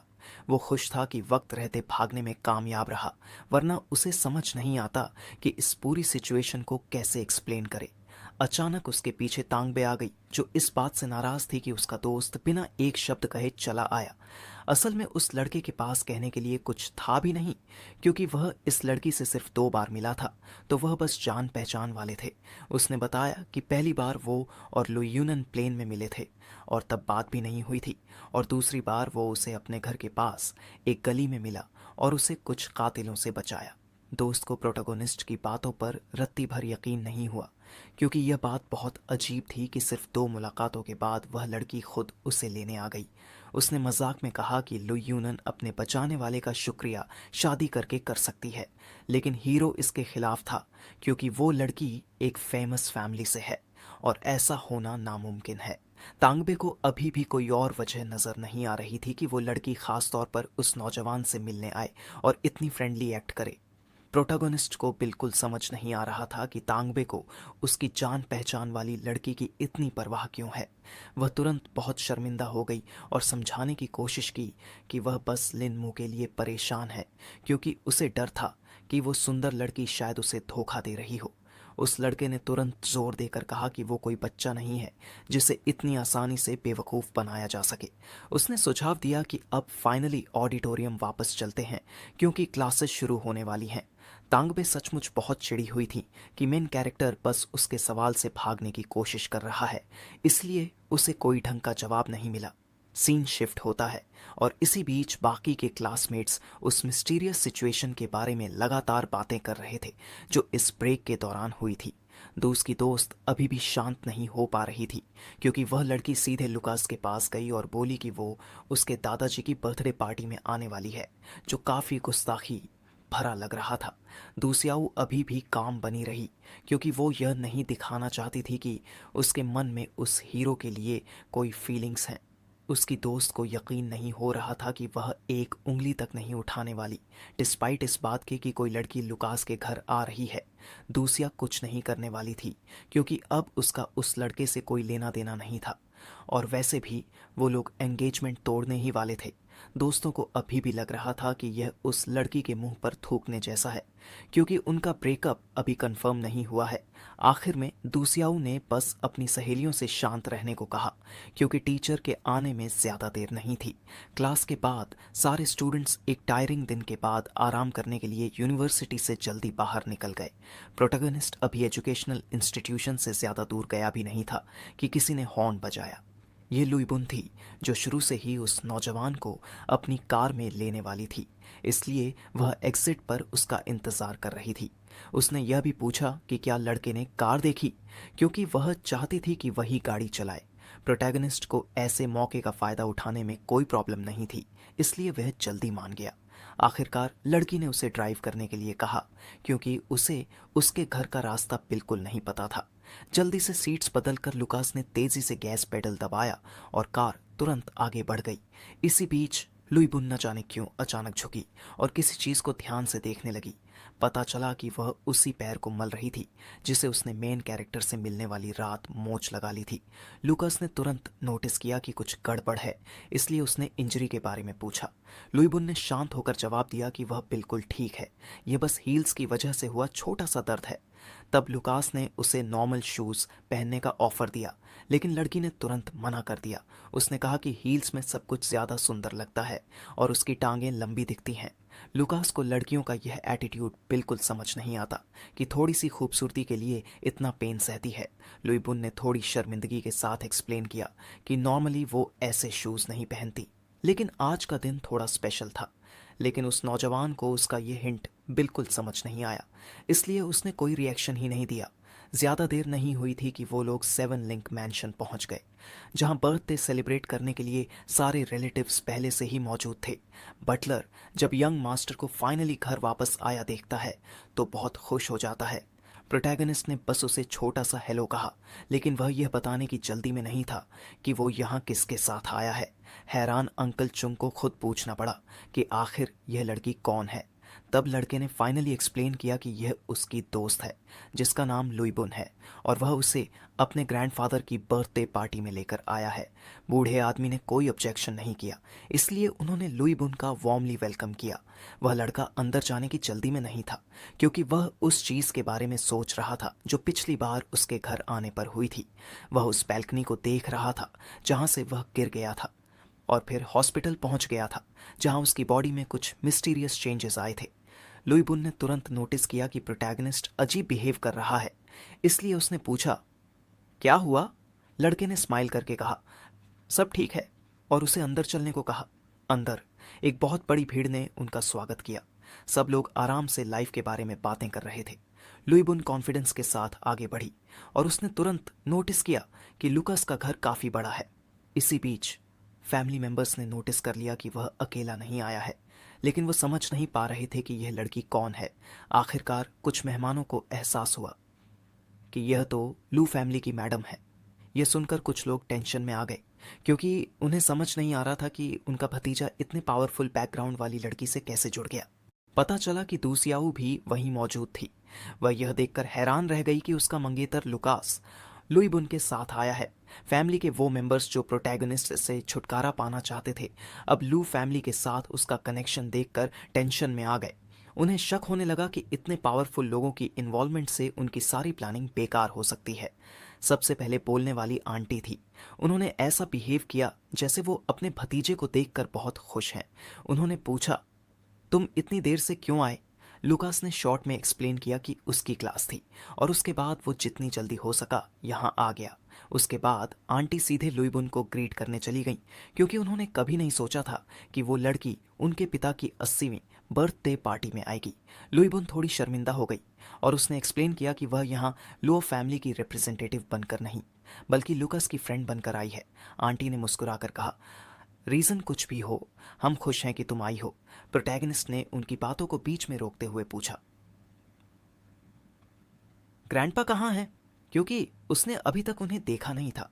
आंटी को शक हुआ कि एक्सीडेंट के बाद शायद उसे याद नहीं है कि उसके ग्रैंडफादर को अल्जाइमर्स डिजीज डायग्नोज हुई थी, इसलिए अब फैमिली हेड ऐसे इवेंट्स अटेंड करने की हालत में नहीं है।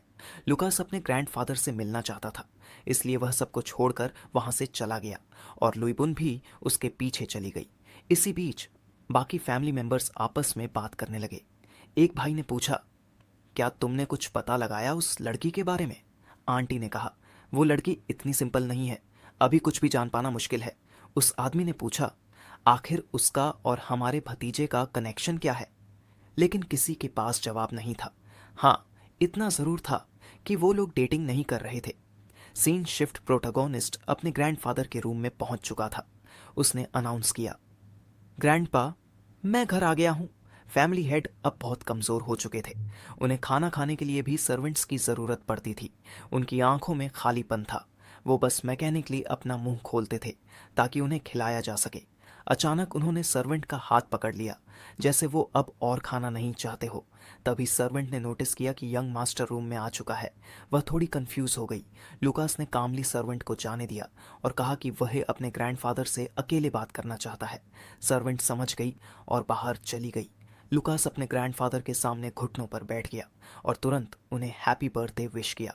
उसने उनके लिए लंबी उम्र की दुआ मांगी और कहा कि वो साउथ चाइना के पहाड़ों से भी ज़्यादा लंबा जिएंगे।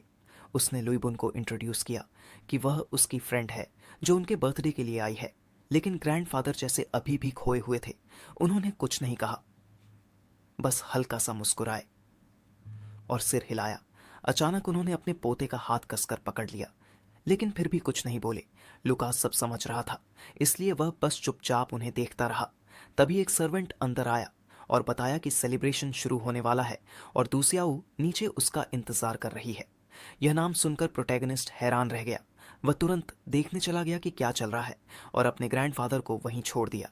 वह जल्दी से हॉल में पहुंचा जहां उसकी सो कॉल्ड मंगेतर उसका इंतजार कर रही थी।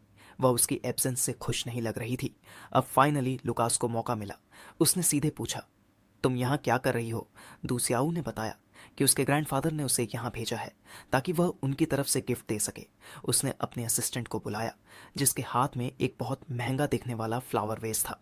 उसने अनाउंस किया कि यह गिफ्ट उनके फैमिली की तरफ से है और यह चाइनीज एम्परर योंगजंग के समय का असली वास है जिस पर फ्लावर पेंटिंग बनी हुई है।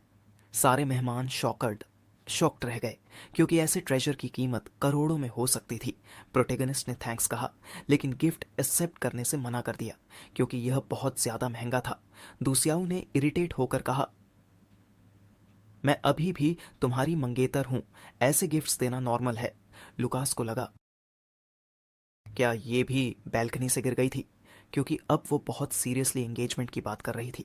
दूसियाओ ने फिर से जोर देकर कहा कि यह रिश्ता दोनों फैमिलीज के बड़ों ने तय किया था और अभी तक ऑफिशियली खत्म नहीं हुआ है। अब जाकर प्रोटैगनिस्ट को एहसास हुआ कि उससे बहुत बड़ी गलती हो गई है। उसे समझ आया कि अगर उसने पहले ही एंगेजमेंट तोड़ दी होती तो शायद दूसियाओ इसे इतना सीरियस नहीं लेती और यहाँ पार्टी में भी नहीं आती। मेहमान ये सब सुनकर शॉक में थे और आपस में डिस्कस करने लगे कि आखिर सगाई किसने तोड़ी होगी। उन्हें पूरा यकीन था कि ग्रैंडफादर इस हालत में ऐसा डिसीजन नहीं ले सकते। तभी आंटी ने बीच में दखल दिया। उन्होंने पूछा, यह सब क्या हो रहा है? तुम ये रिश्ता क्यों खत्म करना चाहते हो? प्रोटैगनिस्ट ने बिना घबराए सीधा जवाब दिया कि दूसियाओ को लगता है कि वो उसके लायक नहीं है और इसी वजह से वो कई बार सगाई तोड़ने की बात कर चुकी है। असल में दूसियाओ के ग्रैंडफादर भी इस टॉपिक को अवॉइड करना चाहते थे, लेकिन यह कोई इश्यू नहीं था क्योंकि लुकास खुद उनसे पर्सनली बात करने वाला था। दूसियाओ टेंशन में थी, लेकिन उसने कहा, जैसा तुम चाहो। उसी वक्त लुई बुन ने अनाउंस किया कि उसने भी ग्रैंडफादर के लिए एक गिफ्ट तैयार किया है। प्रोटैगनिस्ट ने तुरंत कहा, तुम्हें इस पर पैसे खर्च नहीं करने चाहिए थे। उसने ध्यान से लकड़ी का डिब्बा उठाया। बाहर से देखकर पता नहीं चल रहा था कि अंदर क्या है। लुई बुन बहुत एक्साइटेड थी। वो उसके रिएक्शन का इंतजार कर रही थी। जैसे ही लुकास ने बॉक्स खोला, उसके अंदर एक रिंग थी जिसमें हरे रंग का जेम स्टोन लगा हुआ था। उसकी नज़र ऐसी चीज़ों को पहचानने में तेज थी, इसलिए उसने तुरंत समझ लिया कि यह क्या है। लुई बुन ने खुद एक्सप्लेन किया कि यह चवाया यांग नाम के बेस्ट शेड से बनी रिंग है। दूसियाओ ने भी नोट किया कि स्टोन की क्वालिटी काफ़ी अच्छी है, लेकिन उसे डाउट था कि यह असली है या नहीं। लुई बुन समझ गई कि उसकी नज़र शार्प है, लेकिन उसे भरोसा था कि कोई भी लो फैमिली को फेक चीज़ नहीं देगा। दूसियाओ ने आखिरकार पीछे हटने का फैसला किया और ग्रैंडफादर को गिफ्ट के लिए कंग्रेचुलेट किया। प्रोटैगनिस्ट ने स्माइल करते हुए सब गेस्ट्स को धन्यवाद दिया। उसने आखिरकार गिफ्ट एक्सेप्ट कर लिया, लेकिन वार्निंग दी कि अगली बार वो सगाई तोड़ने की बात फाइनलाइज करने आएगा और दूसियाओ को ऐसे इवेंट्स में अपना टाइम वेस्ट नहीं करना चाहिए। दूसियाओ क्लियरली इरिटेट थी। उसने बस अपने होंठ दबाए और बिना कुछ कहे सिर हिला दिया। तभी आंटी फिर बीच में आई। उन्हें समझ नहीं आ रहा था कि उनका भतीजा इतने बड़े फैसले खुद कैसे ले सकता है। लुकास ने कामली समझाया कि उनके बीच कुछ भी पॉसिबल नहीं है, चाहे फोर्स भी किया जाए। इसलिए एंगेजमेंट तोड़ना ही बेहतर है ताकि दोनों का टाइम और एनर्जी वेस्ट ना हो। आंटी को समझ आ गया कि वह सीरियस है, इसलिए उन्होंने और कुछ नहीं कहा। सीन शिफ्ट पार्टी के बाद लुकास वापस लुई बुन की कार में था और अपने घर से दूर निकल चुका था। लुई बुन ने बात शुरू की कि दूसियाओ बहुत खूबसूरत है और उसे सोचना चाहिए कि क्या उसे एंगेजमेंट तोड़ने का रिग्रेट होगा। प्रोटैगनिस्ट ने साफ कहा कि उसे कोई फर्क नहीं पड़ता क्योंकि वो लड़की खुद उसके साथ टाइम स्पेंड नहीं करना चाहती, इसलिए उसकी ब्यूटी और इंटेलिजेंस अब मैटर नहीं करती। लुई बुन ने फिर भी सजेस्ट किया कि उसे थोड़ा और टाइम देना चाहिए, शायद उसके फीलिंग्स बदल जाएं, लेकिन लुकास इंटरेस्टेड नहीं था। उसने साफ मना कर दिया। उसने कहा, मैं उस चीज़ के पीछे नहीं भागता जो मेरी नहीं है और जो मेरे पास है उसे छोड़ता नहीं हूँ। लुई बुन हंस पड़ी और बोली कि उसकी जुबान बहुत स्मूथ है, इतनी आसानी से बातें बोल देता है। कुछ ही देर में कार रुक गई। उसने कहा, हम पहुंच गए। लुकास जल्दी से बाहर उतरा और अपने फ़ोन में कुछ टाइप करने लगा। अगले ही पल लुई बुन के फ़ोन में नोटिफिकेशन आया। उसने उसे अपना नंबर दिया और कहा, ज़रूरत हो तो कॉल करना। लुई बुन मुस्कुराई और उसे अलविदा कहा। उसके एक्सप्रेशन से साफ था कि वह इस मुलाकात से खुश है। फिर वह जल्दी से चली गई और लुकास को रिप्लाई करने का मौका भी नहीं मिला। लुकास अंदर जाने की जल्दी में नहीं था। वह अपनी जैकेट की जेब टटोलने लगा। तभी उसे पता चला कि उसके दादाजी ने उसे एक नोट दिया था। उसमें लिखा था कि वह उनकी चिंता ना करे क्योंकि वह सिर्फ अल्जाइमरस होने का नाटक कर रहे हैं ताकि इनहेरिटेंस के लिए लड़ने वाले फैमिली मेंबर्स से बच सके। प्रोटैगनिस्ट को बिल्कुल उम्मीद नहीं थी कि उनके ग्रैंडफादर इतना चालाक प्लान बना सकते हैं। सीन शिफ्ट अगले दिन। लुकास अपनी एक सीरियस प्रॉब्लम सॉल्व करने के लिए सीधे डू फैमिली रिजॉर्ट पहुंच गया। एंट्रेंस पर उसे 2 गार्ड्स मिले जो उसे अंदर जाने देने के मूड में नहीं थे। लड़के ने कहा कि वह लिन फैमिली से है और उसे अंदर जाने दिया जाए ताकि वह ग्रैंडफादर डू से बात कर सके। गार्ड ने बाकी लोगों को इन्फॉर्म किया कि वह अकेला है। कुछ देर बाद उन्होंने उसे अंदर जाने दिया और बताया कि मास्टर उसका इंतजार कर रहे हैं। लुकास ने मुस्कुराकर उन्हें थैंक्स कहा और सीढ़ियां चढ़कर अंदर चला गया। पूल के पास कई लोग आराम कर रहे थे। उन्हीं में ग्रैंडफादर डू भी थे जो लाउंज चेयर पर लेटे धूप ले रहे थे। उन्होंने उसे देखा और पूछा, तुम यहाँ क्यों आए हो? लुकास ने बिना घुमाए सीधे पूछा, क्या आप अपनी पोती दूसियाऊ के करीब हैं? यह सुनकर ग्रैंडफादर डू टेंशन में आ गए। उन्हें लगा कि शायद उसकी पोती को कुछ हो गया है। लड़के ने तुरंत उन्हें काम किया और कहा कि ऐसी कोई बात नहीं है, बस वो इस एंगेजमेंट से खुश नहीं है। ग्रैंडफादर डू ने कहा कि बच्चों के बीच ऐसे झगड़े नॉर्मल होते हैं और इसे इतना सीरियस नहीं लेना चाहिए। लेकिन लुकास क्लियर था। उसने कहा अगर वो नहीं चाहती तो वह उसका टाइम वेस्ट नहीं करेगा।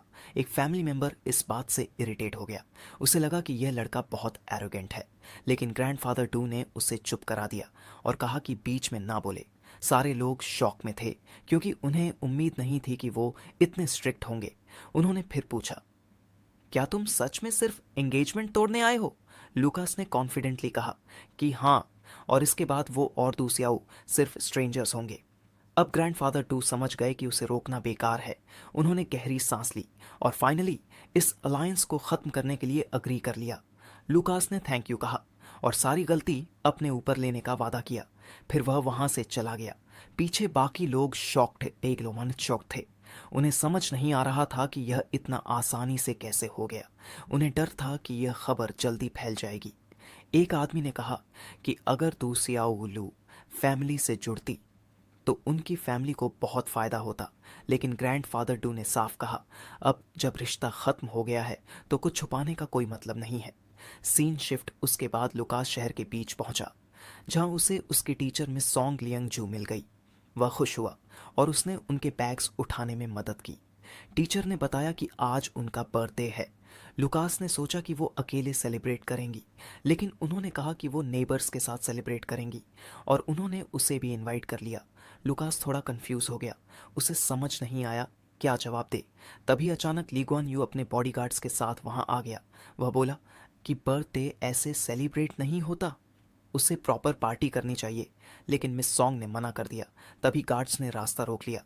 लड़की टेंशन में आ गई और पूछा कि यह क्या हो रहा है। ली गुआन यू बस मुस्कुराया और बोला कि वह उसे बहुत समय से ढूंढ रहा था। उसे समझ नहीं आ रहा था कि वो उसे चांस क्यों नहीं दे रही। वह बोला, तुम इस वीक लड़के को क्यों चुन रही हो? लुकास को यह बात पसंद नहीं आई। मिस सॉन्ग ने भी कहा कि ली गुआन यू, लुकास के सामने कुछ भी नहीं है। फिर भी वह नहीं रुका। उसने कहा कि एक दिन वह उसे छोड़ देगी। लड़की ने उसे जाने को कहा वरना बुरा होगा, लेकिन वह हंसा और बोला कि वह उसे हरा नहीं सकती। गुस्से में लड़की ने अटैक किया, लेकिन वह बच गया। वह बोला, फिर से ट्राई करो, मैं टिप्स दूंगा। अब सिचुएशन बिगड़ चुकी थी। एक बॉडीगार्ड ने लुकास पर हमला कर दिया, लेकिन लुकास रेडी था। उसने सही टाइमिंग पर पंच मारा और उसे गिरा दिया। दूसरा भी आया और वो भी एक हिट में डाउन हो गया। अब सभी गार्ड्स जमीन पर पड़े थे। मिस सॉन्ग शॉक में थी। उसने पूछा, तुम ठीक हो? लुकास ने कैजुअली कहा कि शायद कोई मास्टर उन्हें बचा गया, लेकिन टीचर को यह बात सस्पिशियस लगी। उधर घायल गार्ड सच बताने वाला था, लेकिन लुकास ने उसका हाथ दबा दिया ताकि वह कुछ ना बोल सके। मिस सॉन्ग ने कहा, चलो यहाँ से निकलते हैं, लेकिन ली गुआन यू उन्हें जाने नहीं देना चाहता था। वह बोला कि उसने उसके आदमियों को चोट पहुंचाई है। लड़की ने कहा कि जरूर किसी मास्टर ने किया होगा, लेकिन ली गुआन यू नहीं माना। अब टेंशन बढ़ चुकी थी। मिस सॉन्ग ने लुकास को रोका क्योंकि उसका अपोनेंट डेंजरस था, लेकिन लुकास अब पीछे नहीं हटने वाला था। उसने कहा, चलो देखते हैं तुम में कितना दम है। ली गुआन यू खुश हो गया और तुरंत अटैक करने के लिए आगे बढ़ा। उसे पूरा भरोसा था कि लुकास उसकी ताकत के सामने टिक नहीं पाएगा।